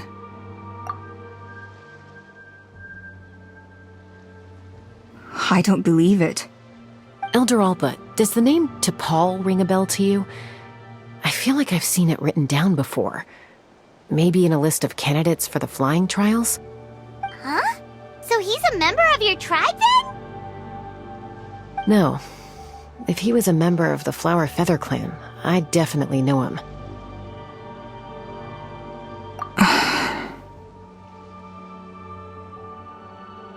Now that you mention it, I do remember a young man from outside our tribe who came to participate in our flying trials once. You were away on a mission at the time, which is probably why you don't remember him. He was a craftsman from the Children of Echoes, but he'd always dreamed of soaring the skies, so he wanted to join our flying squad. The Children of Echoes? That's rare. But despite his best efforts, he unfortunately failed to pass the trial and gain the Kukasaur's approval. In the end, he went wingless and returned dejected to the Children of Echoes. Wingless, huh? Maybe he invented the phlogiston wings to get revenge on the Kukasaurs. Perhaps. Or maybe it's simply his way of dealing with his regrets over his past flying endeavors. Either way, it doesn't excuse his abuse of the Kukasaurs. I'm gonna take these guys back and expose the truth to the tribe. It's time for this conflict to end. Easy, Chaska. Remember what I said about keeping a low profile? The ringleader still hasn't shown himself, and this man's allegation about powering the phlogiston wings with Kukasaurs is only speculation. Bringing these men to the tribe now won't win over any current supporters of the phlogiston wings. In fact, it may even escalate the conflict further. After all, many are mistrustful of the Cucusaurs after recent events. Is that why T'Pol waited until now to try to capture my sister? I don't know. I mean, he did tell us to spread negative rumors about the Cucusaurs and slip some Mora to anyone opposed to them, but... But Koya only attacked humans because they stole her child! Nevertheless, we will be hard-pressed to change people's minds while emotions are running high. Unless we have irrefutable evidence. Bravo! My thoughts exactly. In the meantime, leave these men with me. I'll escort them back to the tribe. I'll take the other members of their crew into custody too. They won't get another chance to stir up trouble. Fair enough. I guess finding T'Pol is going to be the key to resolving this conflict. Let's hope the Children of Echoes have some info on him.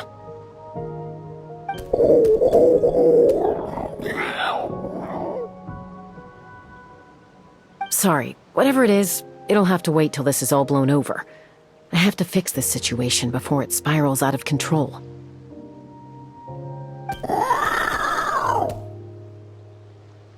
Mom, sis, rest up and get well soon. I gotta fly.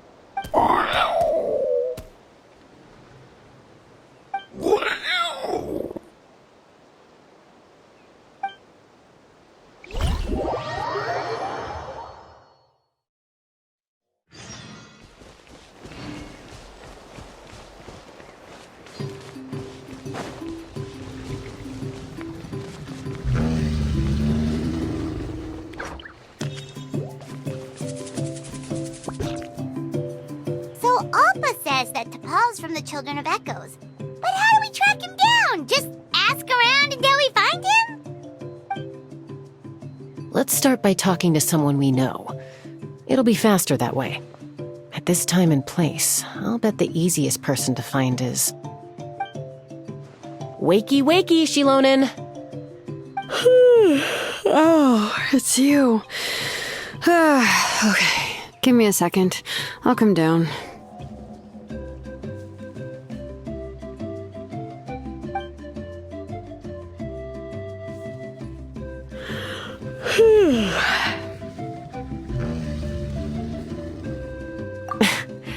I climb trees to fly further and see farther. I don't usually stop for a nap. Well, we're not all like you. Always full of energy, even after flying around all day. Yeah. So, you've come all this way and interrupted my precious nap time. Might I inquire as to, why? I'm sorry, Shilonen, but it couldn't wait. Does the name T'Pol mean anything to you? He's a craftsman, apparently. Huh. T'Pol. Yeah, that rings a bell. I think that's Puma's child. Nope, I'm afraid you're a few years too late. Why are you looking for him?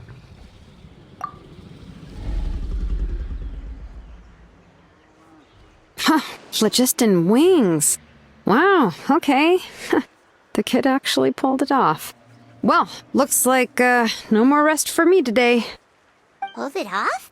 You mean he's tried making something like this before?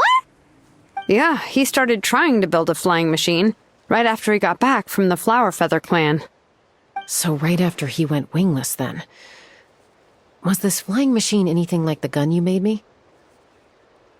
You mean your gun that's harder to tame than the proudest Cucusaur? No, he wanted to build something that allows anyone to fly freely, even if they're not naturally gifted. But he never got very far back then, though. Blew up his workshop a few times and barely made it out alive. I never really kept up with him after that. His parents traveled a lot in their youth and only returned to the tribe after he was born. But they settled in a remote area and don't interact with other people much. Which means most people in the tribe don't know them very well. Your best bet is to chat to his direct family. I'll go get Puma. Wait for me in front of the workshop. I won't be long.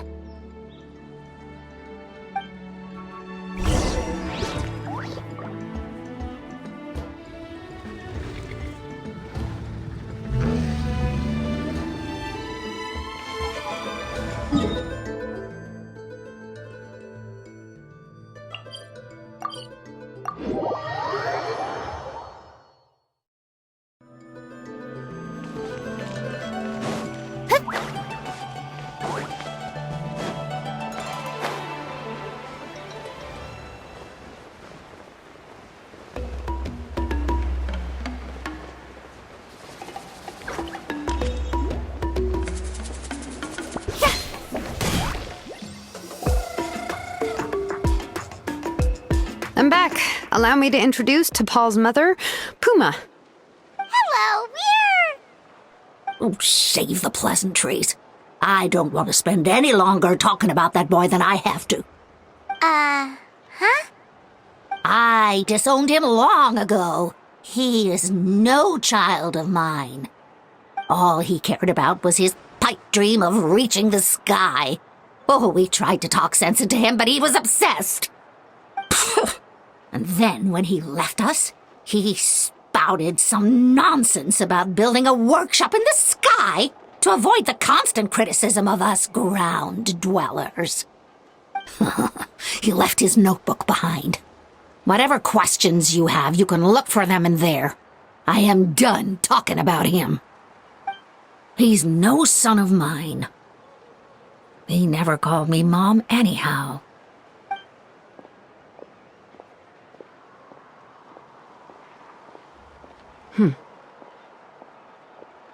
Wow, they've really fallen out. Paimon sure wasn't expecting that. Her husband, T'Pol's father, he passed away recently, and T'Pol didn't even bother to show his face at the funeral. If you ask me, that was probably the final straw for Puma. I'll go keep her company. If there's anything else you need, just come and find me. Thank you.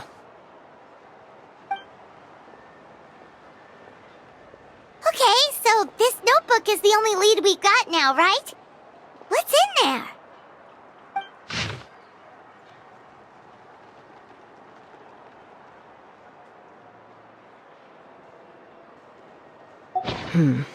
Some early designs for the phlogiston wings, and some theorizing about an airborne workshop. Ochkanatlan, the Cinder City. Looks like that's where he got his technological inspiration from. So, was he serious about the workshop in the sky? But that's such a big project for one person. Do we think he actually pulled it off? Oh, yes. The one from the trial arena that was super high up! That balloon has been there for a while, and everyone's been wondering how it got up there, but what if that's the wrong question? What if it started off even higher up, above the clouds and out of view, and it only descended to its current height due to some kind of malfunction? Part of T'Pol's workshop? Seems likely. If T'Pol's base had been hiding above the clouds this whole time, that would definitely explain why Isidore couldn't find it. I totally called it! But how do we get up there? Chaska, can you even fly that high? By myself? Possibly. But with a passenger, no chance. I doubt even phlogiston wings could take you up that high. At least, not without that relic T'Pol mentioned in his notebook. Yeah, and he's probably holding on to it. We'll have to find another way. Nope. That's way beyond Paimon's altitude. Also, would you really expect Paimon to go up there and take on T'Pol all by herself? Let's not worry. Just because we can't think of a solution doesn't mean no one else can. I'm not the only flying expert in my tribe, you know. Oh, good point.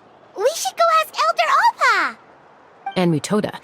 He was quite the flying ace back in the day, too. Let's head back and see what they suggest.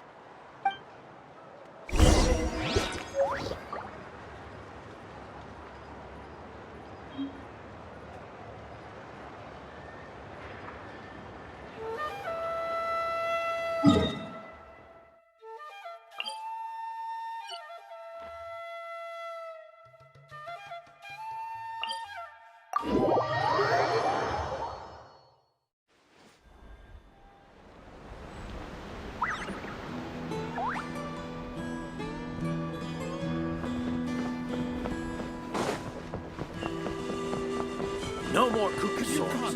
We want phlogiston wings. Are our partners. Chaska, you're finally back. Things are getting really tense in the tribe.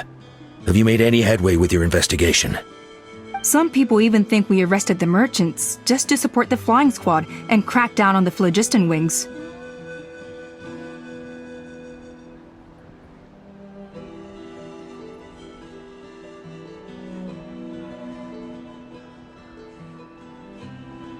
We found some promising leads, but there's a major obstacle standing between us and the irrefutable evidence we need. A relic from the Cinder City? So Och Khan's still managing to sow discord, even after all these years. An airborne workshop and a hot air balloon above the trial arena. And that's where you're trying to get to now? Neither phlogiston wings nor a Kukusaur can take you that high up. Do you really think that's where T'Pol is hiding? You know what? There might just be a way. Really? Do you still remember those spouts in the arena? When they were all blocked, the gaseous phlogiston was trapped and unable to flow. But now, it's flowing freely. If we were to block them up again... You mean all of them except the one at the very top of the arena? To build up the pressure there? Precisely. With all the gaseous phlogiston flowing through one spout, it would create a high-pressure wind current. And then we just ride it up into the sky! Yes, it has its risks, but with Chaska's abilities, I think she could manage it. It's an extremely risky approach, but I agree that it's feasible. If you want to give it a try, check with Inkanak at the trial grounds. She can explain how to block the spouts. Chaska, if anyone has a hope of seizing this evidence from the high heavens, it is you.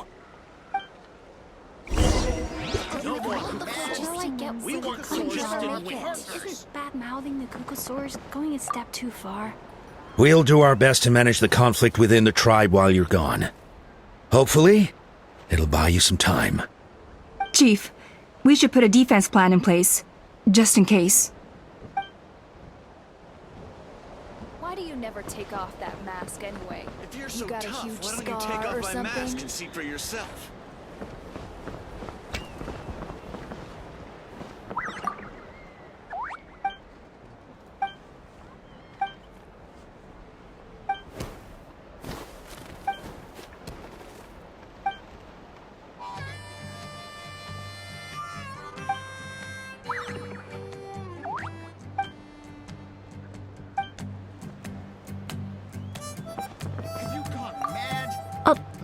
Although I get where they're coming from, isn't bad-mouthing the Kukusaurs going a step too far? But without the phlogiston wings, I'll never make it. Although I get where they're coming from, Phlogiston wings. bad-mouthing the Kukusaurs going a step too far? No more Kukasaurs. We want phlogiston wings. Have you gone mad? The Kukusaurs are our partners.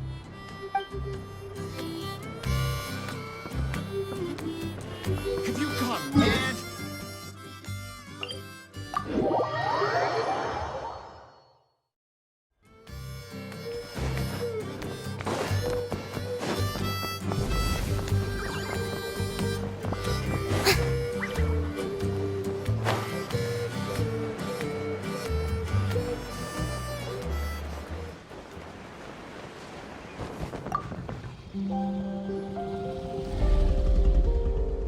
Goodness me, that is a very bold idea.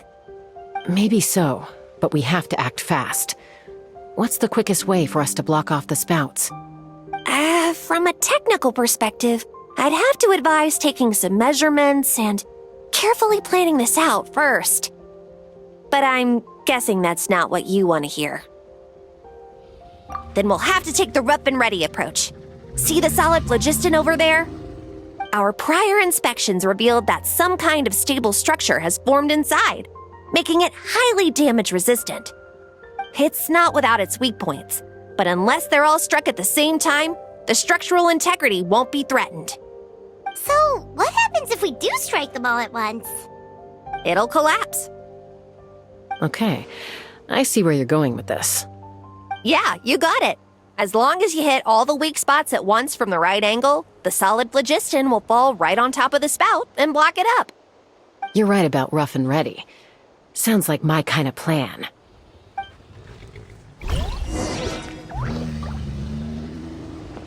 Let's fly. Giddy up. Look! There's a chunk of solid phlogiston right over that spout!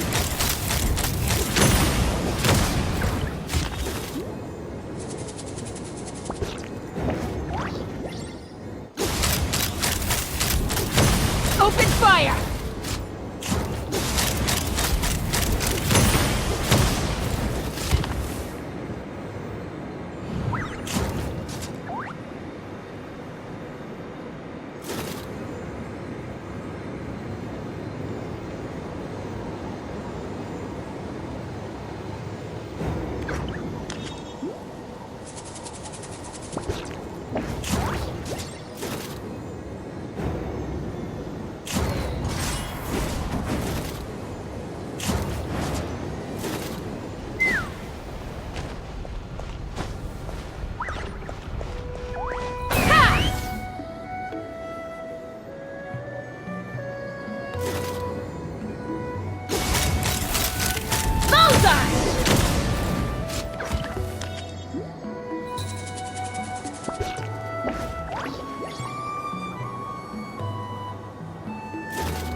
Let's fly.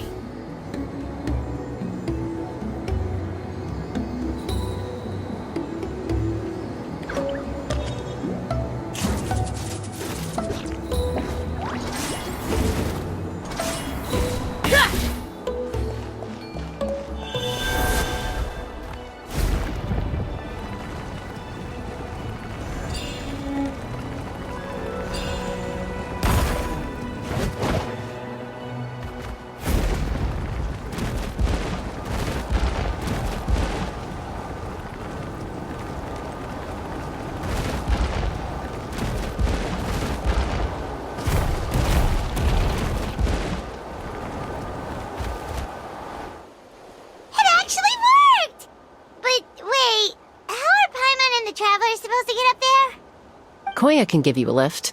She's actually been following us this whole time.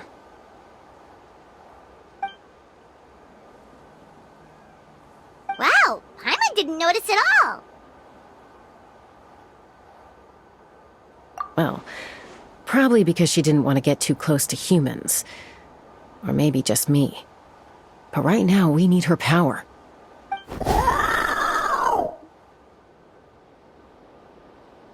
Whoa, you didn't even have to summon her!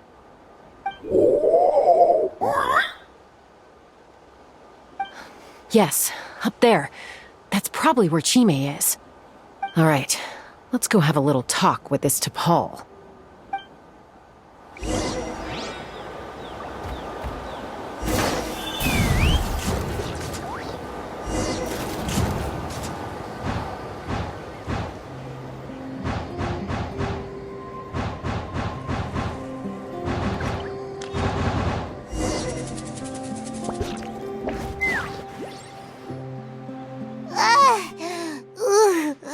Paimon's never flown that fast before. She feels so ready to throw up.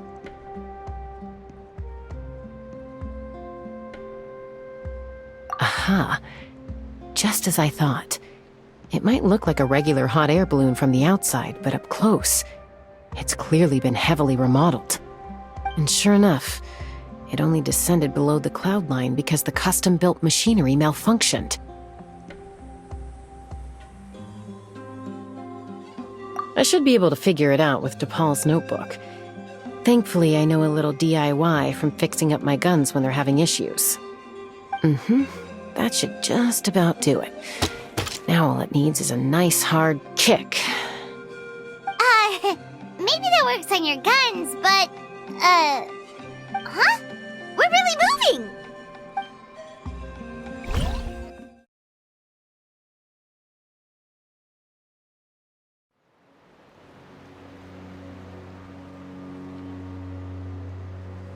Here it is! The workshop in the sky! Oh, you gotta see it to believe it. Makes you wonder why T'Pol even bothers with phlogiston wings when he has tech like this.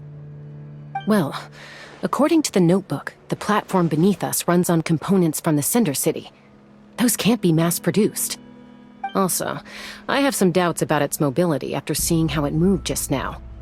For someone like T'Pol who dreams of flying freely, this definitely doesn't cut it. But if he's got that relic, he should be able to make a set of prototype wings for himself, right? Why bother making a whole flying workshop so he can mass-produce them?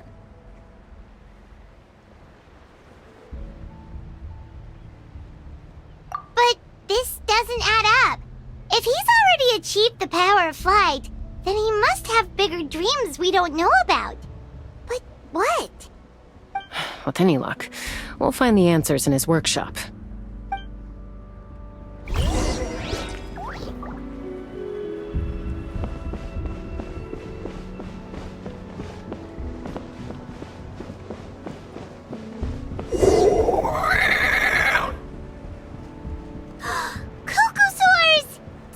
The merchants were right. T'Pol's using them for his own ends. I'll bet that mechanism on top of the cage opens the door. Let me give it a try.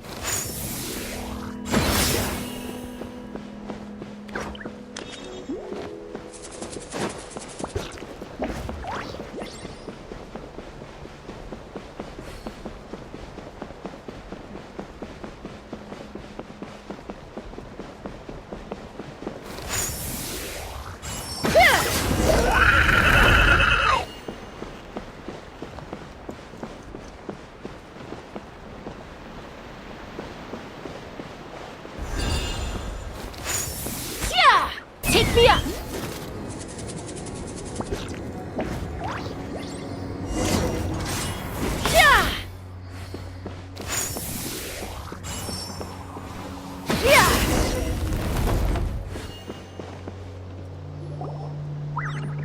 Why won't it fly away like the others? Is it... She's still breathing, but barely. By the looks of it, T'Pol was using these cages to extract phlogiston from the Kukasaurs. Once a Kukasaur is drained of phlogiston, it becomes too weak to move. We'll have to come back for these ones after dealing with T'Pol.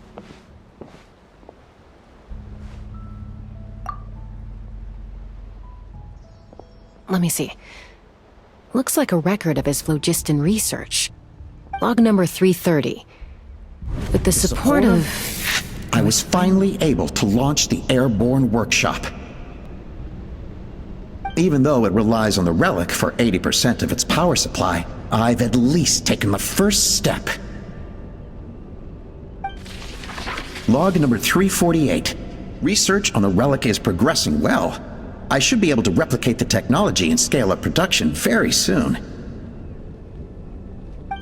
Has proposed a name for this groundbreaking invention. The phlogiston wings. I think I'm getting close. Soon I will achieve my dreams. Log number 377. Encountered some issues with the new smaller model phlogiston wings. The gaseous phlogiston showed some volatility during the refinement process. Thinks we should proceed at a more cautious pace with the refinement experiments. But after so many past failures, I have to prove that I will succeed this time. Log number 114. Ran an experiment using Kukasaurs to refine gaseous phlogiston. It was a success. Log number 117. I've started recruiting merchants and hunters to capture wild Kukasaurs. Log number 121. Major breakthrough in the efficiency of phlogiston yield. Huh? So many parts have been crossed out!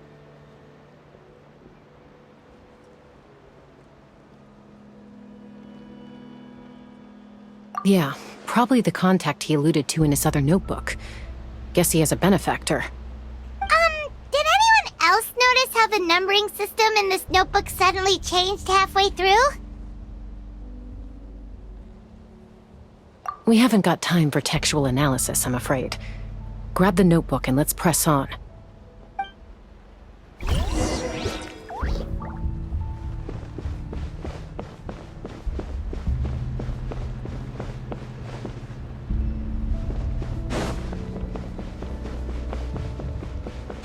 Huh.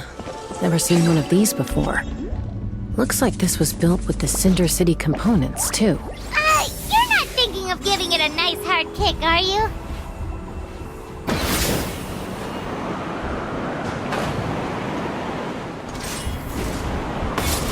Let's fly!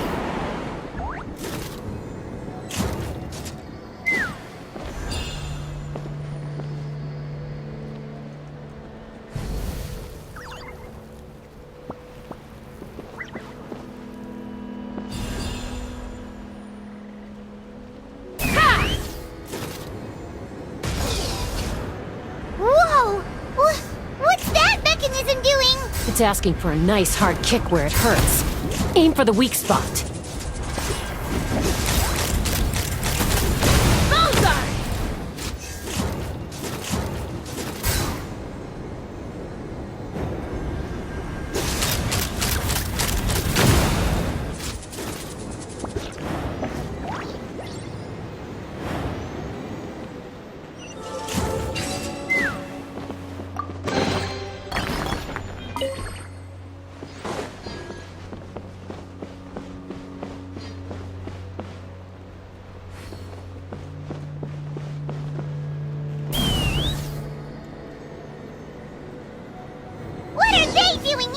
It's T'Pol's henchman. He must have brought them here using the relic in his prototype wings. Watch out!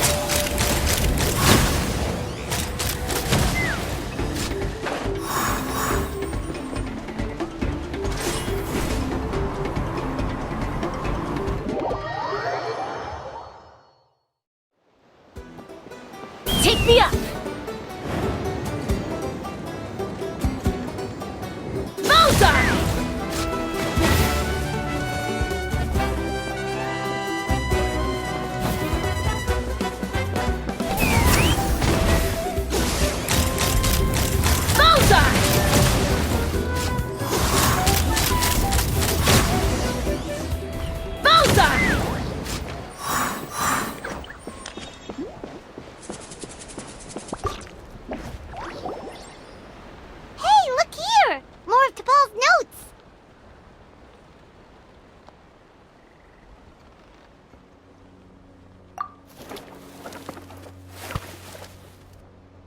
Log number 403.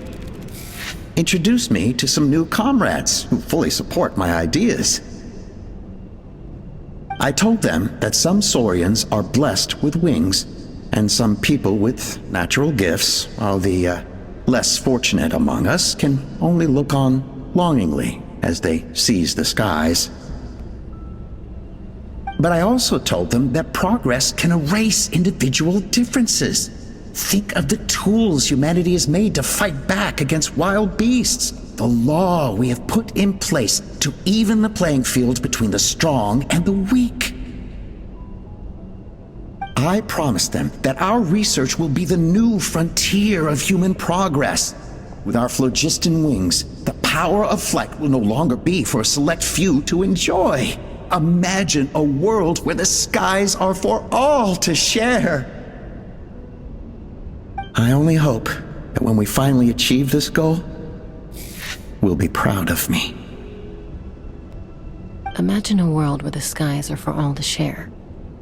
Yes, what a wonderful world that would be. If only it were possible.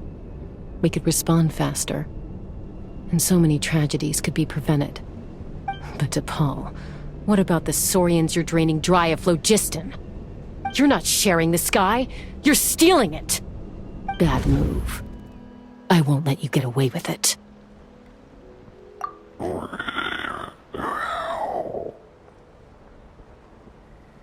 I'm fine. Let's keep moving. I don't think we'll find anything else here.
Adventure time!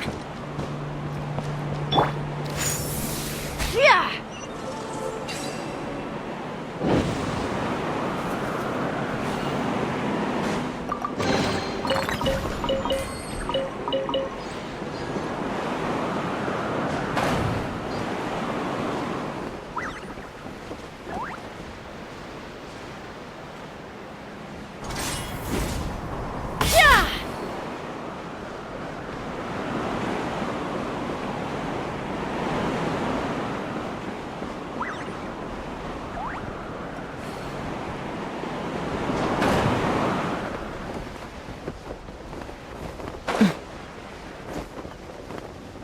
I'm falling. Let's fly.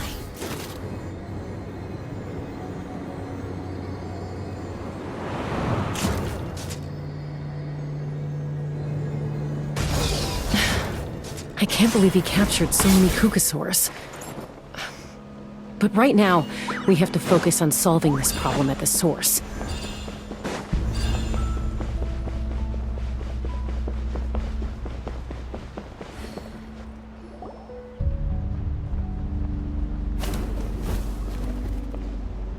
Looks like we've reached the center of the workshop. And still no sign of Koya's baby.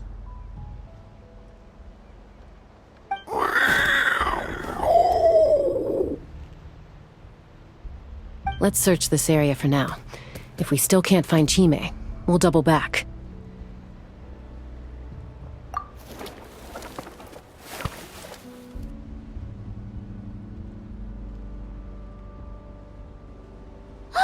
Chaska, Traveler, come quick! What is it? Did you find Chime?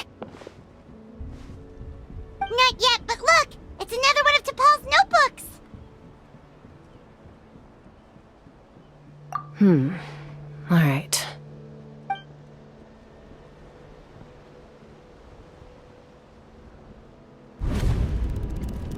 Log number 428. We decided to restart the experiments on phlogiston refinement, but without telling. This is the final obstacle to the success of the Phlogiston Wings project. We cannot fall at the last hurdle. Log number 436. Earlier today, suggested using Kukasaurs as an intermediary to extract refined phlogiston. It's certainly feasible, but... Anyway, as long as our secret experiment succeeds, I'm sure won't bring it up again. Log number 443. We will conduct the experiment tomorrow. But birthday is coming up, so hopefully we'll have a birthday surprise for her. Log number 444.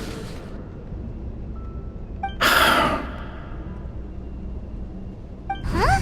Why is this log empty? I guess whoever wrote down the log number was prevented from recording the results.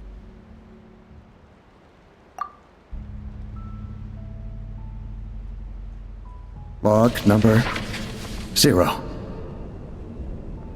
We lost many comrades in the accident. Among them are friends, lovers, and children. But we cannot stop now. We will keep their legacy alive and carry their dreams forward. As of today, we are scrapping the artificial refinement method. Instead, we will focus all our efforts on phlogiston extraction from live kukasaurs. They are arrogant beasts whose existence in the wild serves no one but themselves. Their true worth lies in their sacrifice for the sake of human progress. To facilitate our operations, we will gradually move the airborne workshop closer to the Flower Feather clan, even as we continue to expand it. All this we do to create a world where the skies are for all of humanity to share. All this we do to make T'Pol's dream a reality. Given the way this is written, not to mention the fact that the numbering has started over from 0, it kinda sounds like this is someone new. Does that mean that T'Pol's already... There's also a letter tucked in the end of the notebook. It's from Puma.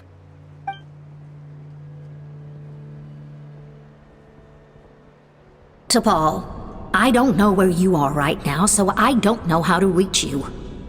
My best bet is to send this letter to the Flower Feather clan. Your father is gravely ill. Oh, I know we've had our differences in the past, but he is still your father. Won't you come and visit him? Please. I know you never liked him and cared even less for me. All you ever yearned for is the sky. And your birth mother. But we'll still be waiting here for you if you do come back. This may be the last chance you'll get to see your father. So Puma's not T'Pol's real mom? Huh. Well, she did say he never called her mom, but I might assume she was just venting. We know that T'Pol's father passed away quite recently, and this letter looks recent.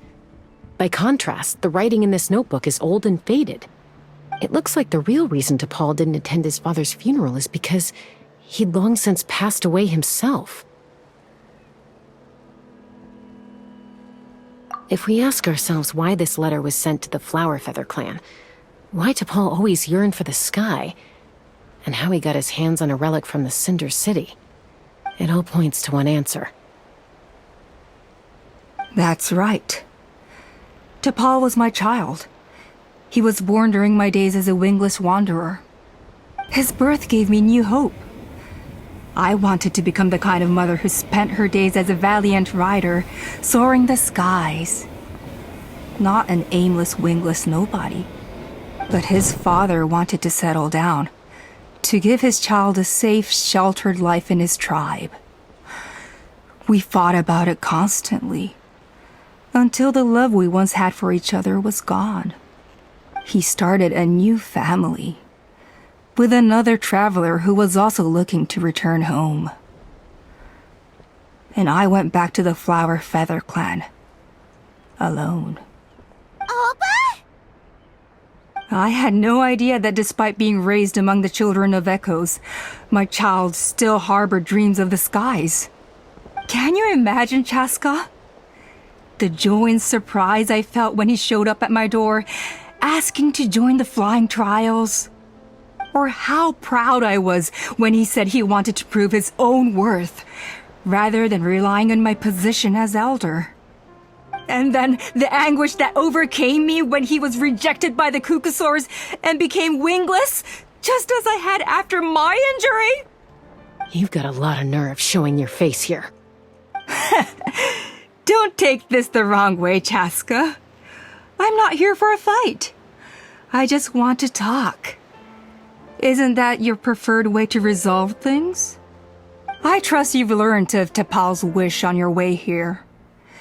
A world where the skies are for all of humanity to share. If only his dream can be realized, no one will ever have to lose their wings again. Our aerial prowess will be greater than ever before. War will never again come at such a great cost. The loss of Koichi is a tragedy that need never be repeated. So tell me, Chaska, do you really wish to see the phlogiston wings forever grounded and gathering dust? Nothing you've said excuses all the conflict you've caused. You mean the argument back at the tribe? It was a necessary measure. Sometimes this is the only way to accelerate the pace of progress.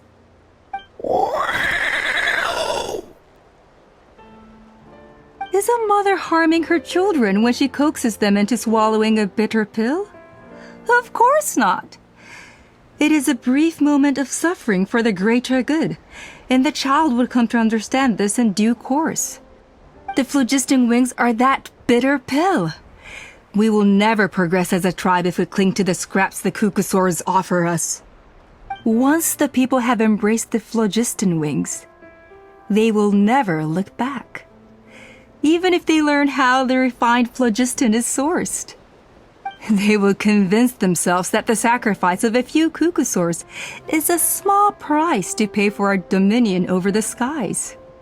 But this I had not anticipated. I barely had the chance to introduce the phlogiston wings to the tribe before you found this place. Your plan was hardly foolproof. Yet, it can still be salvaged. Chaska, traveler, you are the hope of humanity. I'm sure you have your doubts about my methods, but know that my love for humanity and for Natlan is genuine. You know me, Chaska. And you know that I've always treated everyone in the Flower Feather clan as my own children, as fellow humans. Surely you can understand my perspective. Hey, quit the quips! This is serious! Alpa, Natlan doesn't belong to humans alone. And truthfully, neither do I.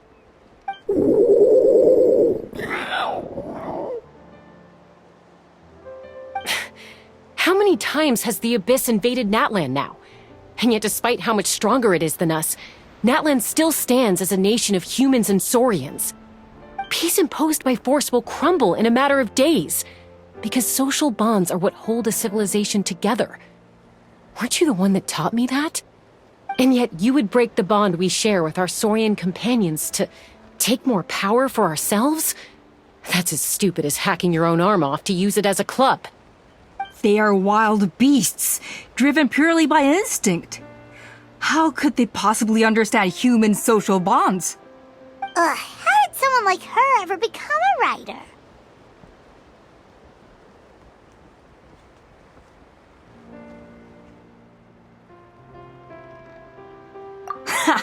You overestimate them. They bow to the strong and shun the weak. That's all there is to it. They never gave T'Pol a second glance when he was at his lowest, nor me when I returned injured from the Cinder City. It's all about survival of the fittest for them. Plain and simple. They obeyed me once I proved myself stronger than them, but the moment it serves them better, They'll abandon me in a heartbeat. You're wrong, Alpa. They only reject the wingless because they don't want to fly anyone to their death.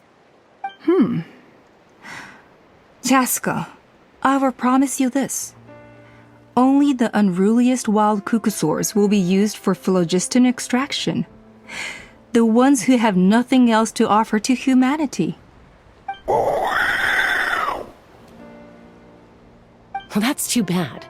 Because I know a few unruly wild cucosaurs who don't think that idea is gonna fly.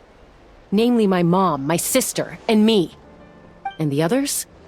To us, they're friends, family, even children.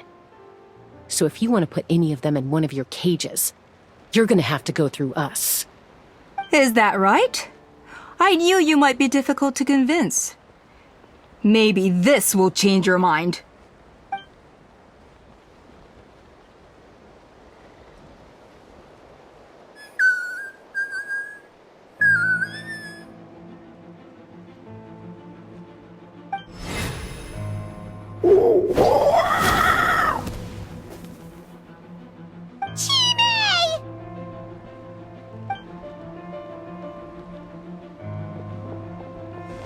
Alpa! Careful! Don't make any rash decisions. Unless you want to see her suffer. Oh no, that's one of the extraction cages! I told my subordinates to take control of the tribe while I was away. Luckily for them, our strongest warrior and our most powerful ally aren't there to stop it. Take control? What are you planning to do with Mutota and his supporters? Merely accelerate their inevitable downfall. They cannot stand in the way of progress forever. It is not the move I wish to make, but I'm afraid you and your friends force my hand. And since you insist on imposing me too, I have no choice but to keep you here until the dust has settled. So that's what you meant by I just want to talk. You never intended to negotiate. You just wanted to stall us. No, Chaska. I genuinely hoped I could win you over. You are the strongest warriors we have. Put down your weapons, and I promise you that no harm will come to this young Saurian. I just need you to stay here for the next couple of weeks or so, while my people consolidate their power. Then, I will give her back to you, and you'll be free to leave.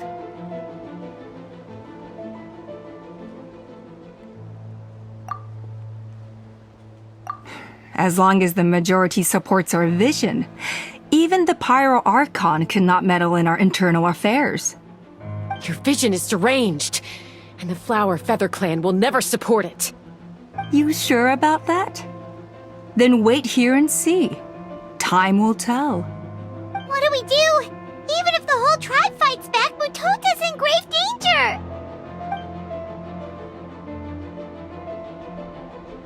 Stop delaying the inevitable! Drop your weapons and get into the cages, now! She's still holding Chime hostage. Is there really no other way?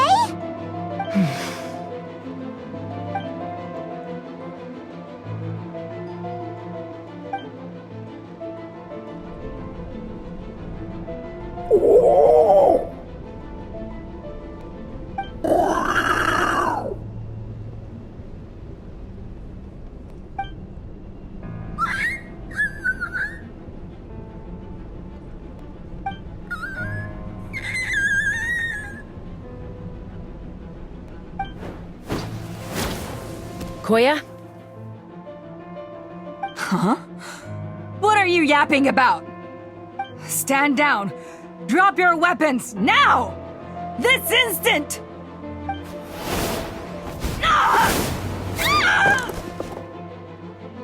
No! The relic!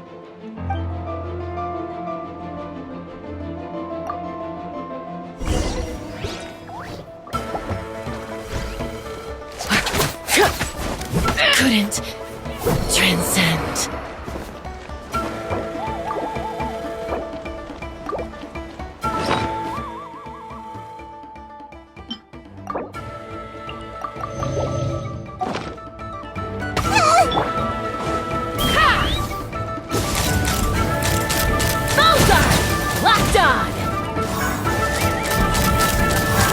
up, Alka.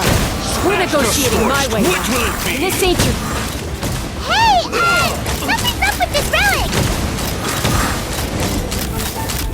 Basta!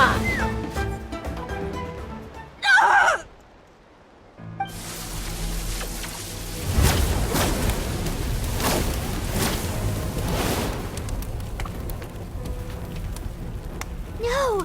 What is she doing? She'll bring us all down with her! But why? We stabilized the relic!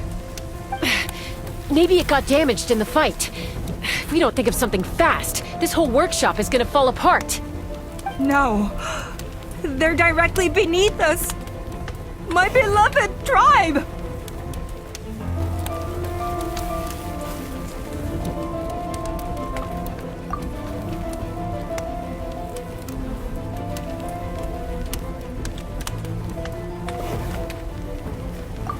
Okay,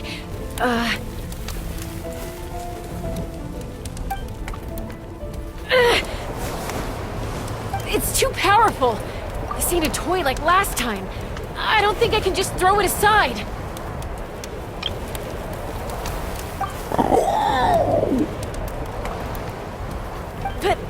But we need to get it far away before it explodes.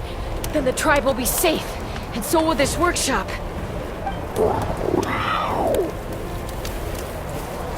Koya, remember when we were kids? Come on, let's take this thing high up into the sky.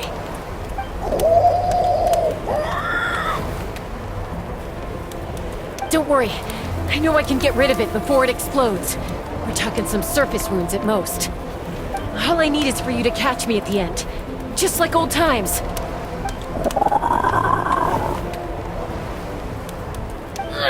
I can't hold it back anymore. We have to go! Ah!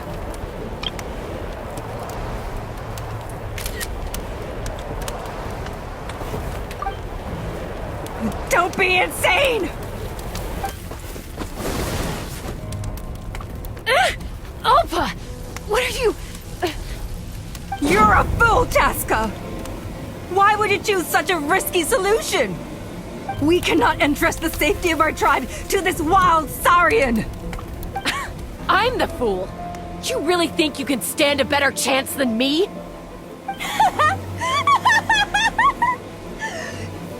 Sure, it may be asking too much for an ex-wingless to escape the blast radius in time. But I can fly it a safe distance away, even if it's the last thing I do.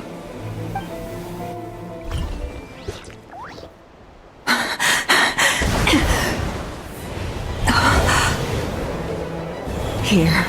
This should be high enough to save the clan. What? You don't get to die a hero today.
Koya, are you hurt?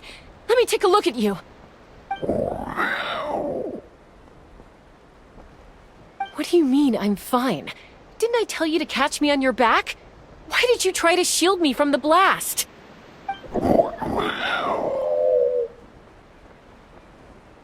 Accident? Yeah, right. Seriously, you're as stubborn as ever. Chaska! Koya! How are things looking here?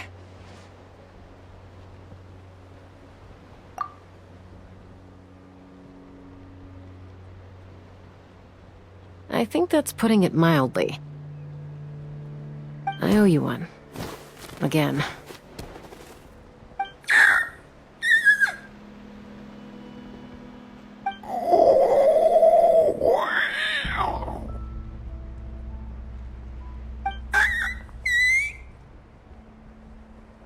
Oh, but be honest. Do you still think Kukasaurs can't form bonds? Mom, I'll figure out the refinement problem. I'll find a way. You don't need to worry about it. I just need some more time. That's all I ask. Please just trust me. Just this once.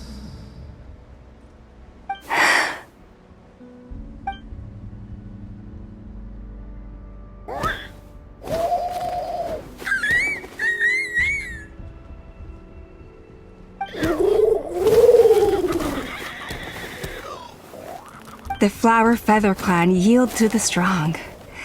And it's up to the winners to define what strength means. So it looks like it's my turn to yield.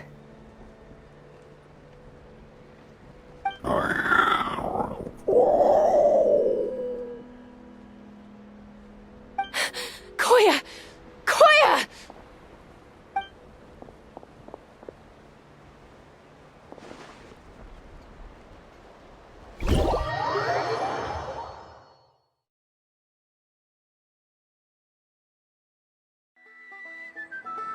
So, you're absolutely sure it's not because of the explosion?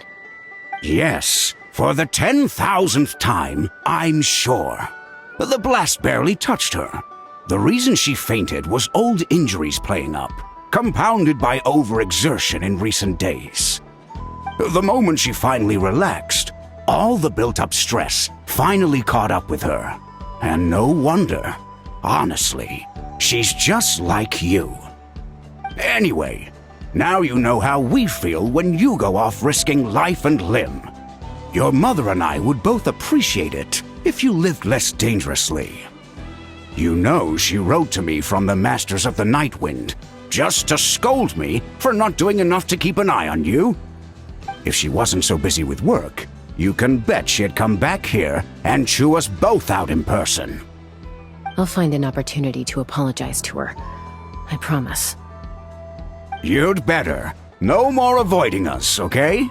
And don't get me started on all the checkups you've missed. Got it. Got it. Huh? Koya? You're awake. I'll go let everyone know. Hey, but we're not done talking. What are we gonna do with her, Even after everything that's happened, she still hasn't figured out how to start the conversation with you. She keeps saying, I don't think Koya has forgiven me yet. But if you ask me, she's the one who's scared to open up and have an honest conversation. For all her confidence, she's a very sensitive soul underneath. You'd think as a peacemaker, she of all people would know how to reconcile with her family after a falling out. She must have been a handful growing up. Thank you for being there for her. And of course, thank you for keeping her safe when you were up there in the sky. Koya, Uncle Cusco, we're here! Ha! I was just telling her that she's not to go chasing danger with Chaska ever again. Cusco, I understand how you must feel. But it's all thanks to Koya and Chaska's efforts that the airborne workshop didn't come crashing down on our heads. Oh, Paimon almost forgot to ask. They didn't hurt you while we were gone, did they? Thankfully, when her co-conspirators tried to arrest me, I was out coaching Koya and Junan. The two of them were a huge help. They took care of things while I went around rallying the resistance. So, in the end, Alpa's would-be revolt didn't really get off the ground. And as it turns out, not all of the wingless want to see our dear Saurian friends replaced with phlogiston power gizmos. I'm so sorry you got mixed up in this, by the way. We should have caught on to Alpa's scheme sooner. We could have saved so many Kukasaurs from getting hurt. Most of the airborne workshop has now been dismantled. We've just left one small, harmless part intact, and repurposed it as a jail for Alpa and her cronies. Let's see how they like being locked up in a sky prison.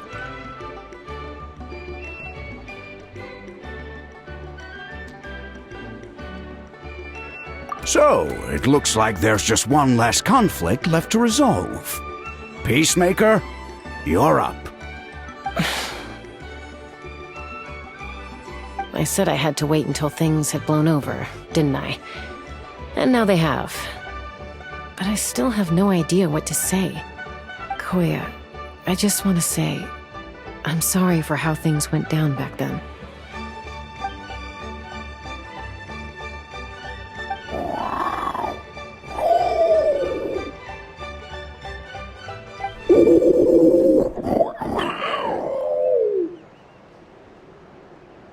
Huh? Does this mean you're not mad at me anymore? There's that family likeness coming through again. But that day, when we ran into each other...